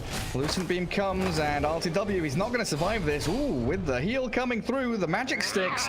2 magic sticks, in fact. Io and Luna both with 1. Saves the day for the Luna. Oh, they're pinging. They No-tail tweeted about Virtus Pro, like how many pings are they using, and now they're trying to increase the number. Like Epic Kid is the one that has the highest ping usage in the game, so they're trying to match up. A very interesting take by No-tail.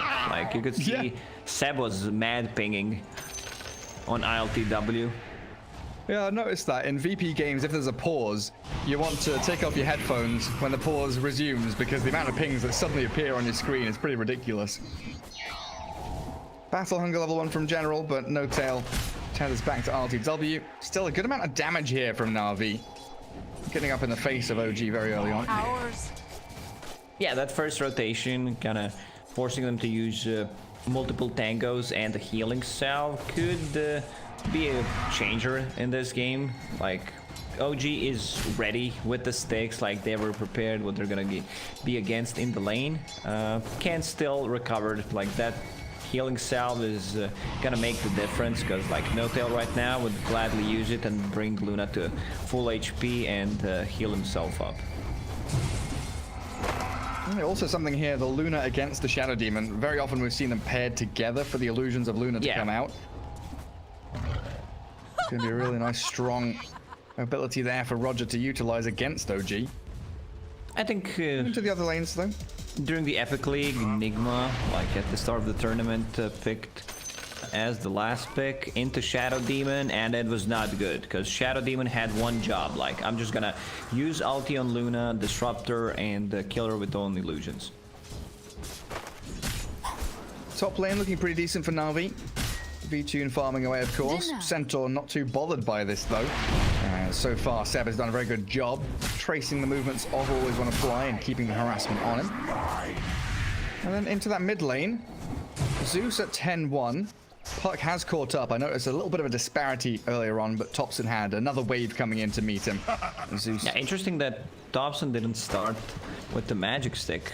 What is he bringing right now? It is a stick and the null tally recipe. There it is.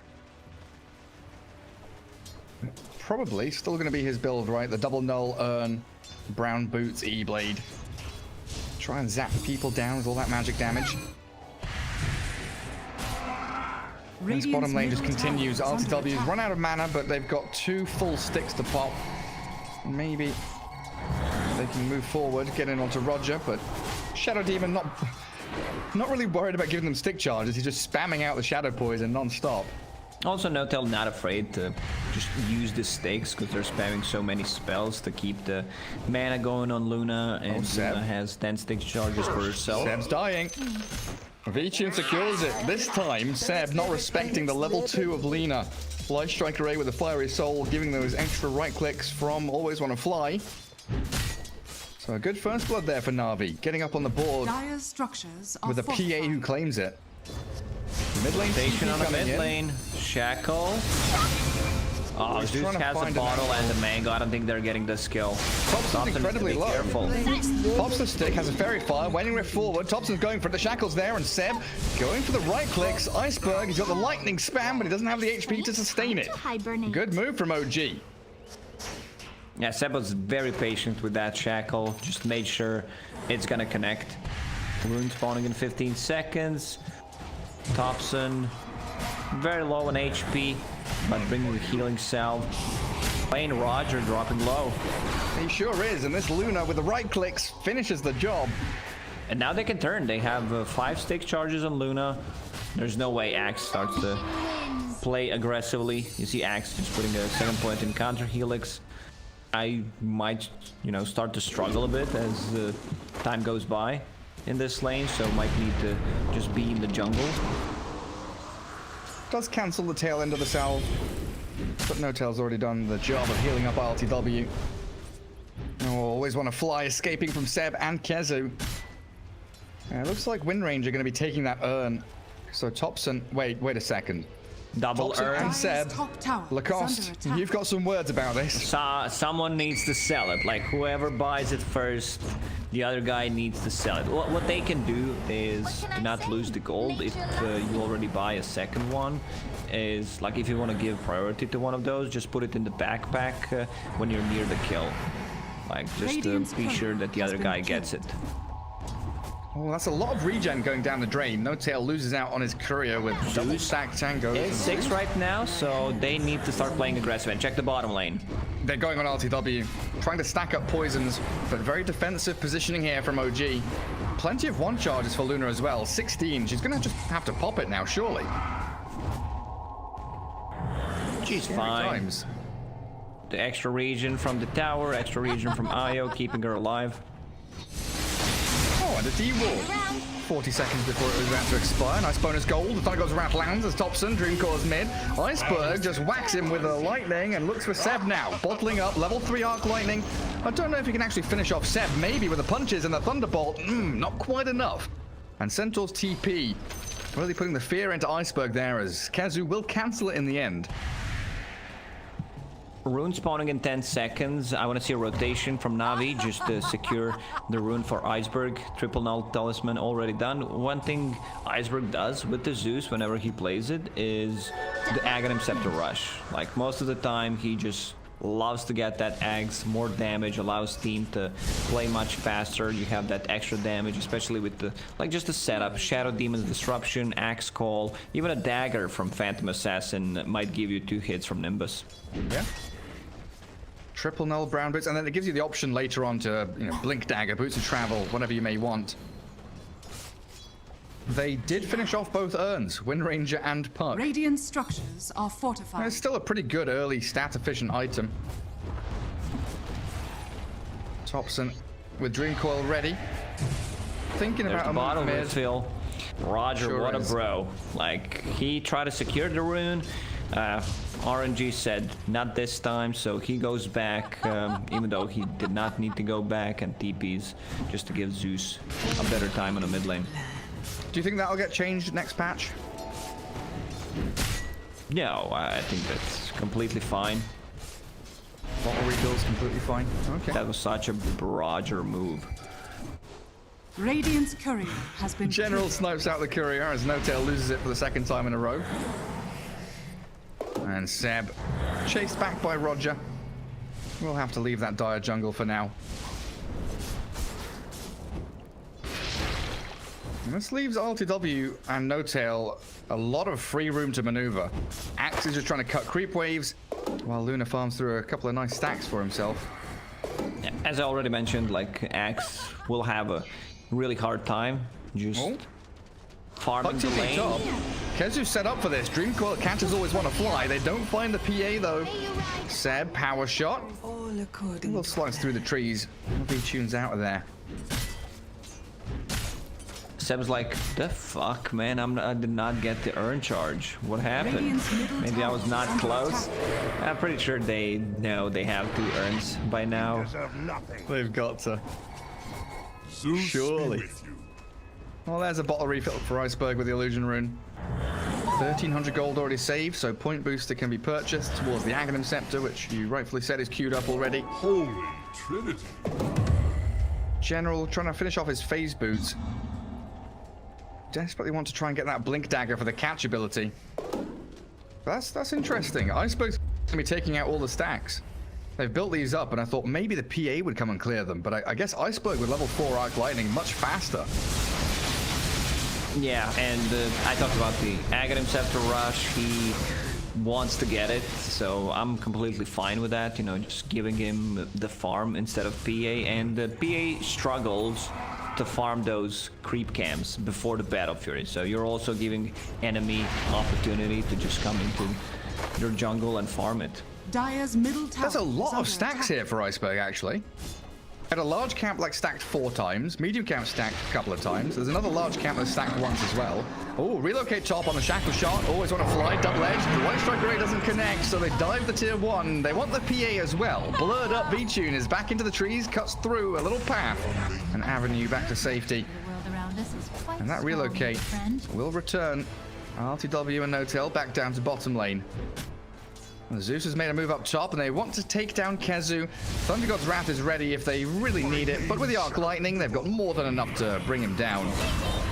Radiant's And on the middle ball, tower is actually under mid lane, Topson gets a solo kill on RodjER. Might even try to go on Always Wanna Fly. Yeah, he's in. He's going That for it. double kill. Giving a double kill to Topson like that. More earn charges for the Puck. Dire's bottom tower is under attack. And finally, he has a hero that can buy Ethereal Blade that doesn't rely heavily on just landing Dire's those middle right tower clicks. is under Exactly. attack.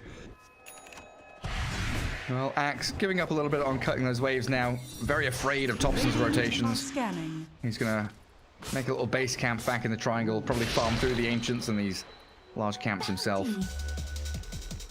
Closing in on Blink Dagger, but I was wondering there with General maybe considering buying something else. Stat items, aura items, but they need the jump. Yeah, I mean, it's very hard for them to start a fight Was most welcome. without the axe. Maybe like disruption, but they need to bring numbers. Disruption into LSA, and Lina, who is position 5 this game, Dire's is bottom level tower is 6, under attack. while Shadow Demon only level 5 at the moment.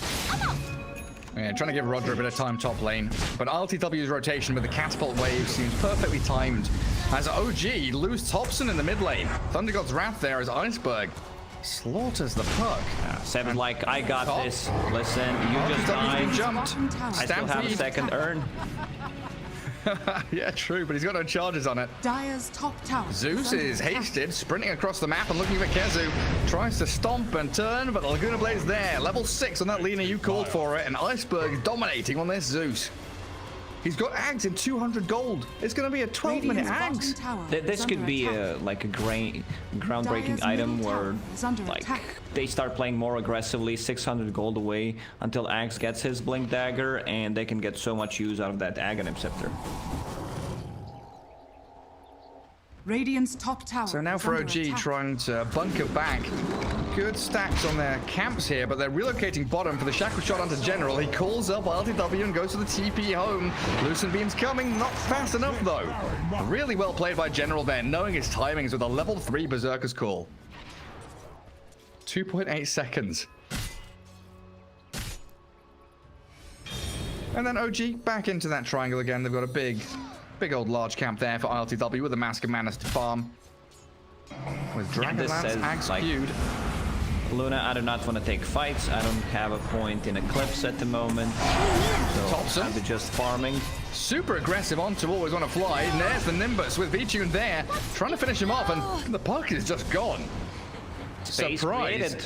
Yeah, let's pretend that was worth it. So, Radiant's middle tower. all right, I is like under what I attack. see. Like you talked about Luna being, you know, mixed damage, magical and physical. This is gonna be magical first, then into physical. I see Aghanim Scepter queued up.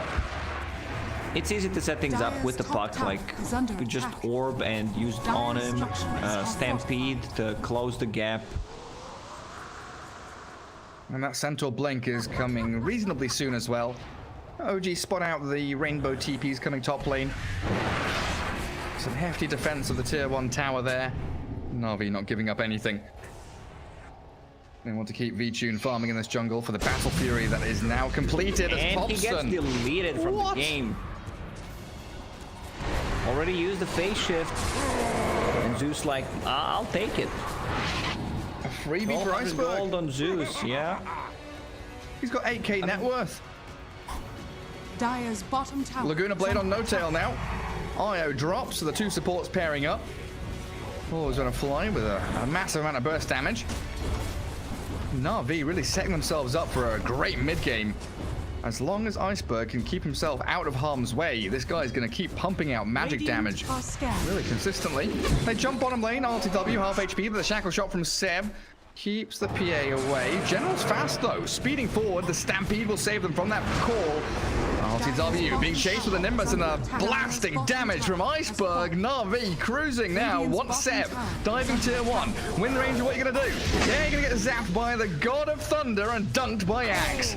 And this is also gonna be a tier 1 Radiant's bottom tower. tower has Like Zeus Aghanim Scepter is giving them that extra kind of a stuff they needed, because both supports, you know, they can make a rotation.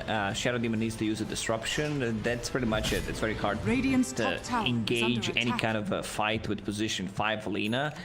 Aghanim Scepter gives them the extra damage that they needed. Zeus very close to probably what is Boots of Travel. Dire's middle tower is under attack. We didn't Yeah, talk looks too like much it. about Phantom Assassin. She finished her Battle Fury as BKB and Deso queued up. She chilling. I think you need to get BKB because there's just magical damage, like 100% magical damage from OG. They have no right clicks. And PA, a pretty decent hero up against the Luna, being able to gap close on her. Get the damage forward. Dire's And as top OG tower smoke is under into the attack. enemy side of the map, I think that scan might just have clipped them because Iceberg has walked all the way back towards Fountain. And he's not going to go Boots of Travel. Picks up a Kaya. So aiming for that Bloodstone as they blink call RTW Nimbus and they absolutely slaughter her. Luna dead yet again. This damage from Na'Vi just finding every pickoff they need. Centaur has a Blink Dagger, but cannot find any openings. Like, Navi's positioning on the map right now is really good. They're reading OG's movement. And you know, there's the Shackle. It's a level 4 Shackle, so let's see. Yeah, it should be enough damage. Coil as well, onto Always Wanna Fly. Two support pickoffs here as OG. They do grab a couple of quick and easy ones over on Always Wanna Fly and RodjER. But you're not putting the pressure on the PA. V-Tune's farming away. Zeus is still in that triangle. You can't actually bridge that gap. As Na'Vi are just putting bodies in the front Radiant's line. bottom tower is So under another attack. smoke from OG, really desperately looking for a kill, and they found the target they wanted. Zeus being burst down. That is the kill. 500, almost 600 gold for Kezu. Kezu does not have anything queued up at the moment, just finished his phase boots. It's a really good pipe game. Ton of magical damage on their side, especially coming out from Zeus. Luna just bought the Blade of Alacrity. You know, getting closer to that Aghanim Scepter, and Puck also 1,000 gold away from E-Blade. So this is gonna be like sick combination if they can use it E-Blade someone with Luna's Eclipse. Yeah, and then Double item drop. They'll have the timing of the mech on IO as well pretty soon. Just needs a please, a little bit of gold RTW. There, let's relocate bottom. You go farm somewhere and let me hit creeps in the jungle. Dire's Oh, top thank you, tower Luna. has been denied. Iron Talon for RTW, clearing through it easily. Na'Vi are coming in though.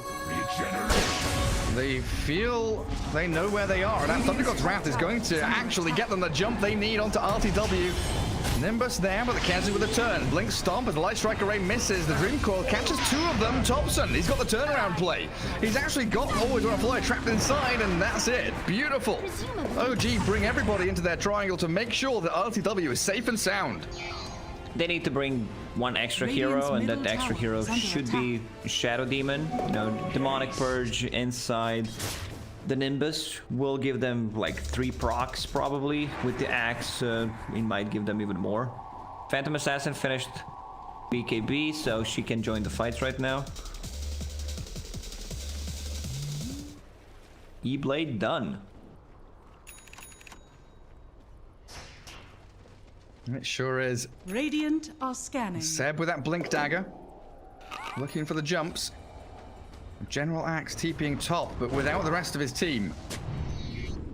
RodjER, V-Tune, the whole squad smoking up from the tier 2, maneuvering north into their jungle. Seb and Kezu frontlining. They'll break the smoke on the Lina. There's the Blink Shackle Shot, finding AlWAYSWANNAFLY. But PA has made the bigger jump on towards No-Tail, but they've got the Stampede running around in circles. OG, they're sprinting around, and Na'Vi can't stick on a target. General's gonna get blown up by the E-Blade of Topson. Phantom Assassin stuck in the trees. They're going to find her. The blur's there, but the Phantom Strike back. Nice blink from Kezu. Actually catches, but doesn't have the squad as Topson jumps in, and now the Eclipse. Triple for Topson, and OG have done it. Skies take you. Yeah, this is gonna be something that they're gonna struggle against. BKBs are not gonna come out yeah, Phantom Assassin has a BKB, but Dire's top tower what is Axe under going attack. for? He has a Blade Mail, which is okay, still not gonna save you. You might get a return kill because of that Blade Mail, but the rest of the guys should really struggle against this. And now with Windranger having that Blink Dire's Dagger, it structures are allows her fortified. to just get a good jump and set things Dire's up top tower is under for the attack. possible either like second follow-up Puck jump or just Luna's Eclipse, and Luna goes back for more of a defensive type build, which I really like, you know, getting that BKB, and she also bought the Dome to Invisibility. get closer to level 15 minus Lucent Beam cooldown, and he says, well, screw it, I'll also get E-Blade. Like, you're not gonna be the only one who's gonna have fun in this game. Oh, they're relocating bottom. Seb has hoodwinked the axe into this position. Shackle Shot's there, but the Thunder goes round to the Nimbus. General, he's dropping lower, but he doesn't get the call. As V-Tune arrives onto Seb, trying to blow up the Windranger. Another Shackle Shot on the Power Shot turn, but the Windranger's down. Relocate out will mean OG have to retreat. Topson wants to go back in, but he doesn't finish the job and AlWAYSWANNAFLY. The Stampede out. Blinking away off to the left-hand side, so only one casualty there as the Windranger falls. Dire's middle It's tower still gonna be is under tough attack. for Na'Vi to take these fights every single time, like the coil and the Eclipse is up. Double E-Blade. I don't think I've ever seen a professional game where there were 2 Ethereal Blades, especially in the first 25 minutes of the game. Yeah. pretty uncommon item. It's a sweet one though. Octarine also queued up for LTW. Check And Phantom some... Assassin's quick buy. This looks really weird, like triple mithril hammer. Sometimes we see, you know, triple ultimate orb when they want to finish off like Mantis style. They have every other component, and they also want to go for Scotty. Dire's bottom tower is under attack. Vichu gonna try and make sure that nobody can touch him. Disruption into Nimbus. RTW gonna get relocated out, and No Tail yet again positioned nicely to save the day. The E-Blade blow up. Topson's going deep. They've relocated forward. They didn't retreat. They aggressively played onto RodjER. Shackle Shot also connecting there onto the single tree next to the outpost. Always want to fly, blown completely off the face of the map. And ILTW on a killing spree as OG stamping their place in that dire jungle again. General and Vichu is under attack. backing as far away as they can, and General, well, Iceberg, sorry, hiding in the trees in the top northwest corner of the map. This is OG's land. Na'Vi, like that one that on Zeus really cost them. They were having a momentum. They needed to keep going. Radiant's middle And tower is under attack. this item belt on OG, they go in, try to blow up one of the supports, reset. Still very limited lockdown on Na'Vi. They have Axe Call and they have LSA, but that's position 5 Lina with no items, so she's very burstable. Thunder God's Wrath for vision, but Kezu immediately stampedes. This PA BKB, super important. But the fact that Zeus and Axe don't really want to be buying one, making it awfully difficult here, as always want to fly. They actually jump deeper with the relocate. They want RodjER instead. Disruptions onto Topson, but it doesn't matter because he's already dead. Taking down the two supports again. OG, you can't meet these guys in this jungle area. Na'Vi have got to give up this top jungle and just play bot with a PA. So you can use 2 Lucent Beams during the E-Blade, so you amplify the damage. What's the damage right now? It's only 300. Are scanning. 40% more. That's not too bad. Now they run back into the Roche pit. There's a blink call catch. Finding Seb Wind Ranger, but he got the wind run off. And now the stomp. Kezu initiates E-Blade up onto Vichu. He's got a BKB and he's going to use it. Turns on a Seb and kills him off, but the second E-Blade there, the Blade Mail does bloody nothing. Vichu's got to run away because that Eclipse is slaughtering Na'Vi. And look at Seb. Aggressive blink again, moving forward towards the Na'Vi ranks. And Roshan opens up for OG once more. Yeah, I mean, when you think about Blade Mail, it does not get you any more tankier. It just gives you full sense of security that you can go in. I don't mind Blade Mail, especially on Axe, but he also needs BKB to be able to just, you know, stand his ground, get to the second wave of initiation or just a second call, because I see Shadow Blade queued up and don't think much value out of that. Sure, I mean, he might be thinking, I'll try to get a pick off, maybe get a better, you know, positioning and try to surprise with the jump on Io, so we burst him first with the Zeus. Stampede catch. Oh, dearie me. Well, I did tell him to go play bot with a PA, and OG are like, well, you know what, we can come down here as well. Should make my life easier. Denying the bounty rune too. Rough, I would say, for Na'Vi. Even though they have Phantom Assassin, she just finished off her Deso, level 20, minus armor corruption. It still feels like OG, and Phantom Assassin needs to be very careful about how she's gonna use BKB. So yeah, OG will try, you know, to bait BKB with some of these ethereal blades, and then fall back, reset. Kezu finished his pipe, so there's gonna be some extra magic resist against the Zeus, which is gonna be very handy. And he's Octarine cores too. Topson's gonna have one. Luna's gonna have one. Spam out these spells non-stop. Dire's middle tower. Tier 2 mid lane now.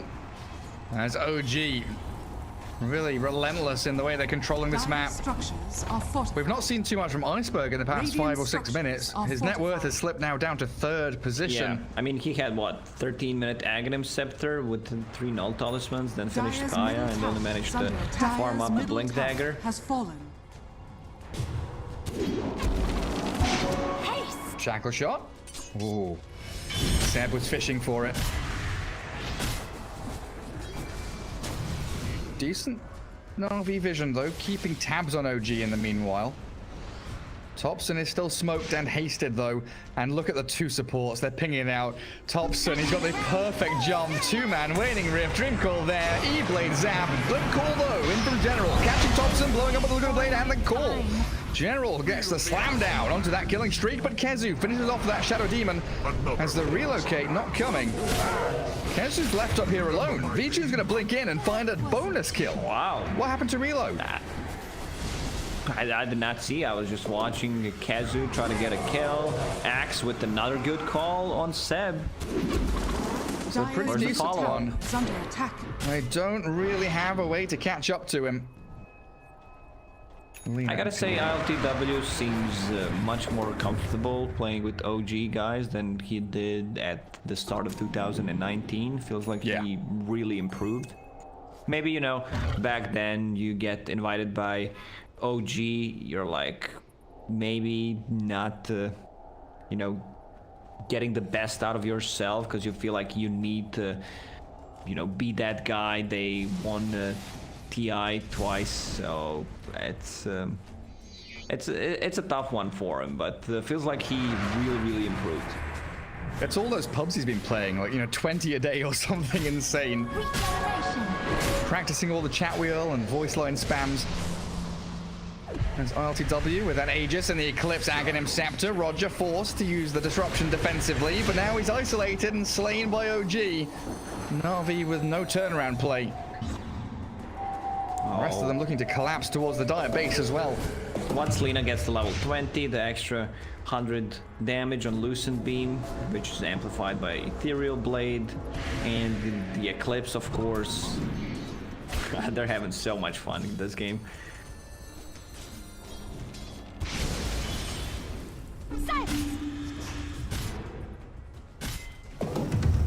PA knows where Puck is. But Kezu's here to back up Topson. Na'Vi feels like with the smoke they've got on Lina, I want to make a move. Radiant are scanning. A very solid Radiant scan there, knowing where Na'Vi are lurking around.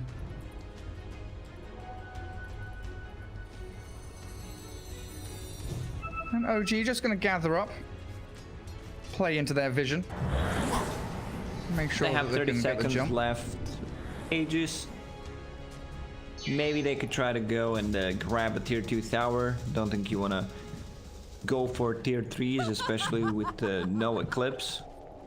Bit limited on the tower damage. You have Puck and you have Luna, who, you know, went for a different kind of item build. Still decided to go for Hurricane Pike, so maybe he changes things up. Oh, General's in position. Or that relocate is devastating as General's initiation is beautiful. Na'Vi have found 2 really big kills there as OG very greedy with their relocate down bottom lane. And the good guy, General, leaves the kill for V-Tune, so that's extra 600 gold to Phantom Assassin. Nature loves me. That was such a big Topson brain mid flake though. from Na'Vi. Never mind, General's tanky enough to withstand the burst. Topson, Dream Coils forward, and they've just fed away 3 kills in a row. Oh gee, uncharacteristic slip up there. Way over greedy. Trying to make the most of the map, but General and that Na'Vi play exploiting OG's maneuvers. Radiant's middle tower. As I is said, under they're attack. having too much fun. Radiant's Luna middle might tower need has to start fallen. thinking about getting the right-click damage items, because eventually, like, this is gonna fall off. Phantom Assassin, once she gets that Abyssal Blade, Satanic after for some status Radiant's resistance, middle extra tower is under HP, attack. so she can't be bursted that easily. That's a full Abyssal. Like, this is a good timing. Zeus with the refresher, so double Nimbus, double Radiant's Thunder middle God's tower Wrath. is under attack. Lots of damage from Iceberg, Zeus, Yeah. and a smoke. And Luna changes her item build, at least in a quick buy. She feels like this Octarine core is not gonna win us the game. Like, I need to be matched up differently against Phantom Assassin. And you need that BKB against the Zeus as well. Now, OG not going to fall into the trap of Na'Vi as they are smoked up, holding the area in front of Roshan. Just over a minute until that fast spawn is available. And OG, do they have a smoke? Because they're all here together. Glimmer caping Kezu forward, power shotting to scout. No smoke, just reclaim that area of land which Na'Vi tried to take. So Roche may respawn in 50 seconds. OG will just try to outpush the lanes and try to grab it. It might be a bit tougher. Dire's bottom Zeus now tower with is that under attack. refresher that we mentioned. It's gonna be so much damage, especially inside the pit, and Axe decided to not go for the Shadow Blade, which I really like. Just goes for that BKB. It's a 10-second BKB, level 20. He goes for Calling Blade Trash Hold. Radiant So are scanning. 600 HP. Kind of like that, because you have burst damage from Lina, especially from Zeus. So you can dunk someone faster before the mech comes, or like before there's a relocate play. Could make a difference. Yeah, kind of 100 to 0 someone Yeah. with all your spells. And it is that anxious, itchy time around the Roshan respawn. Both teams in a standoff across the river. OG with a bit of a leg up, the fact they've got relocate and they can TP bottom to push out that wave and force Na'Vi's hand a little bit. So it feels like it's on Na'Vi to make the first move. OG, step ahead though. Playing 5D chess and smoking themselves. Generals on the high ground. A blink stomp. Kezu gets the first play in. Light Striker Ray connects onto him with a Shadow Shot there. And they found General. It doesn't use his BKB in time. Stampeding in. They've also found the Shadow Demon in the back. Glimmer Cape's up for a second there as PA slays Topson thanks to the Nimbus. But what can B2 do now? With another Nimbus down, they're focusing into RTW. The BKB doesn't matter against the physical damage of this Phantom Assassin. And the Luna relocated out. No tail saves the day, but it doesn't go too far. Eclipse turnaround. But RTW saved with the Hurricane Plank and the E-Blade. Oh my god! OG! Such a big play. Millimeters! Relocate save, and then using the Eclipse. Everyone's like, yeah, Luna does not have her BKB. Let's go on her. The problem was Axe didn't get any spells off, did not get the BKB on time, and the early Roche spawn, so this is gonna give OG advantage that they needed. Like, they need to have this Aegis on the Luna. It's also gonna be cheese. It's being pinged out. Lina has a courier and tries to go for Scout, maybe gets the cheese, but the bounce from the Moonblades instantly kills the courier. The next level play. These relocates from No Tail have been absolutely spot on. Not back to Fountain, not into other lanes, just a 1,000 range away from the team fight, so the re-engage is there. Na'Vi have to reset, collect their thoughts, and really consider what the next plan of action is. Relocate top to shove out that lane. Radiant are scanning. Kezu Centaur waiting to break the high ground and gather up some bounty runes. I'm just looking at Topson and what he has in the quick buy. Octarine core. Oh, he did go back for Bloodstone. Yeah, he's had Octarine queued for a while. So shifting Bloodstone, then back to Octarine. Silence. No high ground vision, though, from either side in this area. So difficult for Na'Vi to breach out of their base. Dire's Equally bottom difficult tower for is under attack. OG to make that first foot really pay off for them. I'll just come back and farm some jungle, you know, casual Lacoste. Hit some creeps for a little bit. Yeah, maybe. There's the Zeus revealing things to see where they are. Phantom Assassin wants to go for Aghanim Scepter. Like, lower the cooldown on Blur and instant dispel against E-Blade could work, like you can dodge things with it, so...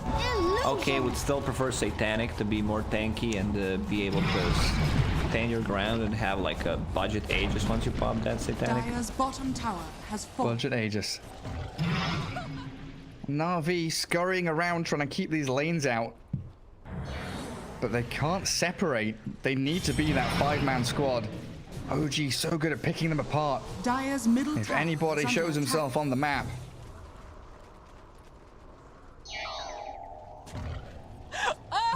Game 3 in this best of 3 upper bracket final. You know, it's a great opportunity to get into the grand final of Dota Pit, but you do have that opportunity in the lower bracket. I just don't think you want to face off against either Nigma or Alliance. Oh, there's the relocate. And the Nimbus on top of them. Oh, I don't think you want to go on this. There's Io with the Holy Locket, Cheese, and Repair Kit. Look at this. Maybe on the way back. 46. Maybe on the way back. PA's wanting no tail. The cheese pop. The BKB there from the PA with the Thunder God's Wrath and the Hurricane Pike out. The Abyssal Blade forward. PA jumps no tail again. Axe. He's not going to find the jump he needs as the Eclipse does come out and always want to fly. He's blown up thanks to the Dream Coil and that Luna ulti.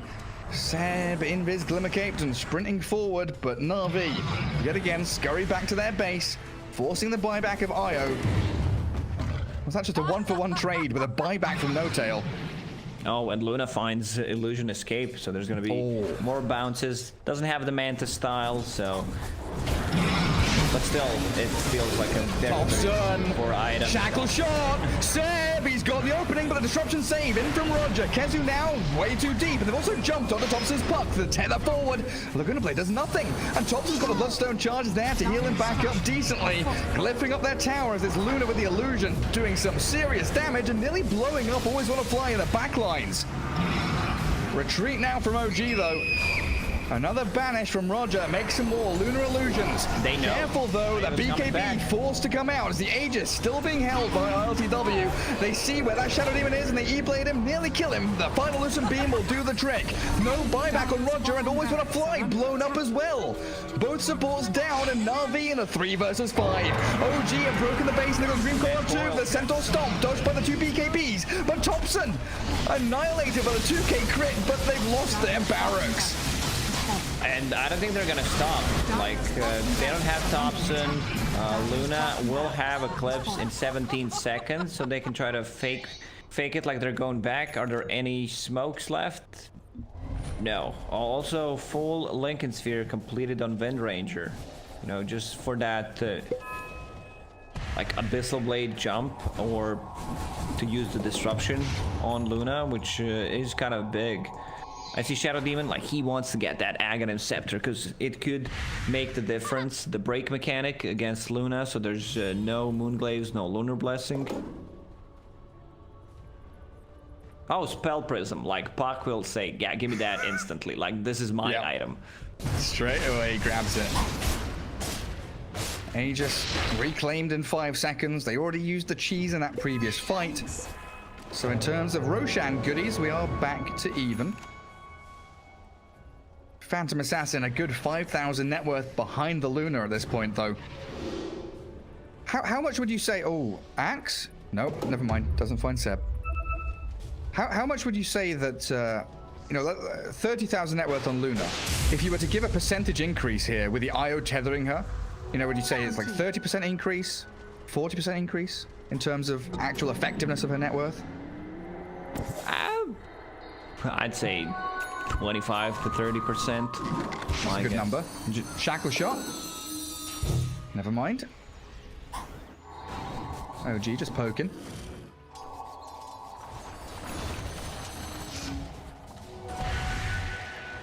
And back we go to Na'Vi cowering on their side of the map. They've had some good bursts of play. But you mentioned it, right? Running out of smokes, running out of those opportunities. Holding 1 currently on Always Want to Fly. And Zeus now has to deal with that bottom lane. Holding his Refresher Orb for these double Nimbuses, double Thunder God's Wraths. PA actually decided to go for Nullifier. Like, she sold one of the components, not sure which one she had, for the Aghanim Scepter, and just sold it. Because they can have, like, these Ethereal Blades using defensively. There's also a Glimmer Cape that can be dispelled, Windrun. You dispel the Dire's Solar middle tower Crest. is under attack. That's plenty of good things to dispel, aren't there? OG playing into the lane they've already pushed. So Na'Vi do get an opportunity to at least get out on the other lanes. Phantom Assassin in a pretty forward position, though, without a Shadow Demon nearby. And here comes a relocate. OG want the outpost. They all also want the jump. Centaur and Wind Ranger not able to catch us yet. Long range here from the Luna. If she can make that Eclipse play work out, they're killing off the PA. Oh my god! V-Tune. Not out. 100 HP. Barely gets off the BKB, but the 3-man core comes from the Topson and the stomp. Landing was always want to fly. The Lena dead. Luna's fine. Lena's dead. Tongue twisters galore, but no buyback for always want to fly. It doesn't matter that much that, you know, your position 5, whose Lena does not have buyback here, but Zeus has a refresher ready. There's the relocate play to the top lane. Just no tail. Just, you know, casually farming. He's also level 23. Like, everyone's... They spotted a DD. Yeah, everyone's really high on levels. On OG, Puck level 25, Vanning Rift AoE and range. And with that Octarine, let's check the cooldowns. Phase shift 3.25 duration with 3.6 cooldown. Not too bad. He can almost perma silence people. 3.6 second cooldown with 3.5 duration.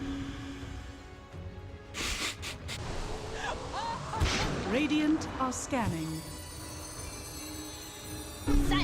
OG have them herded into the space like sheep. Na'Vi really in struggle city now. 32 to 22. And OG making this net worth lead count. This has got to be it. The smoke out of the base, but Centaur's the frontliner, and so is the Wind Ranger. Shackle shot will hold them back. And again, this smoke, the play from Na'Vi comes to nothing. General has to phase boots and try to get away, but they've also caught always want to fly. The jump from Kezu takes him out, the stampede forward. Shackle shot saved up onto the axe by that disruption, allowing him to blink into the base. But they are again down a hero with no buyback as Topson makes the jump in onto V-Tune, the mini stuns. No PA for 100 seconds. And this is OG now coming in with a closing move. Diving fountain to take out Zeus. GG's called and game 3 goes the way of OG. Yeah, those mini stuns with the Timeless Relic actually having debuff duration, so you have an extra mini stun. That's why PA was not able to almost use a BKB there in that fight. It's crazy the fact she can't do anything. Yeah, OG with some different itemization. Due to high load, are still pending. Is this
Aleykümselam Dursun.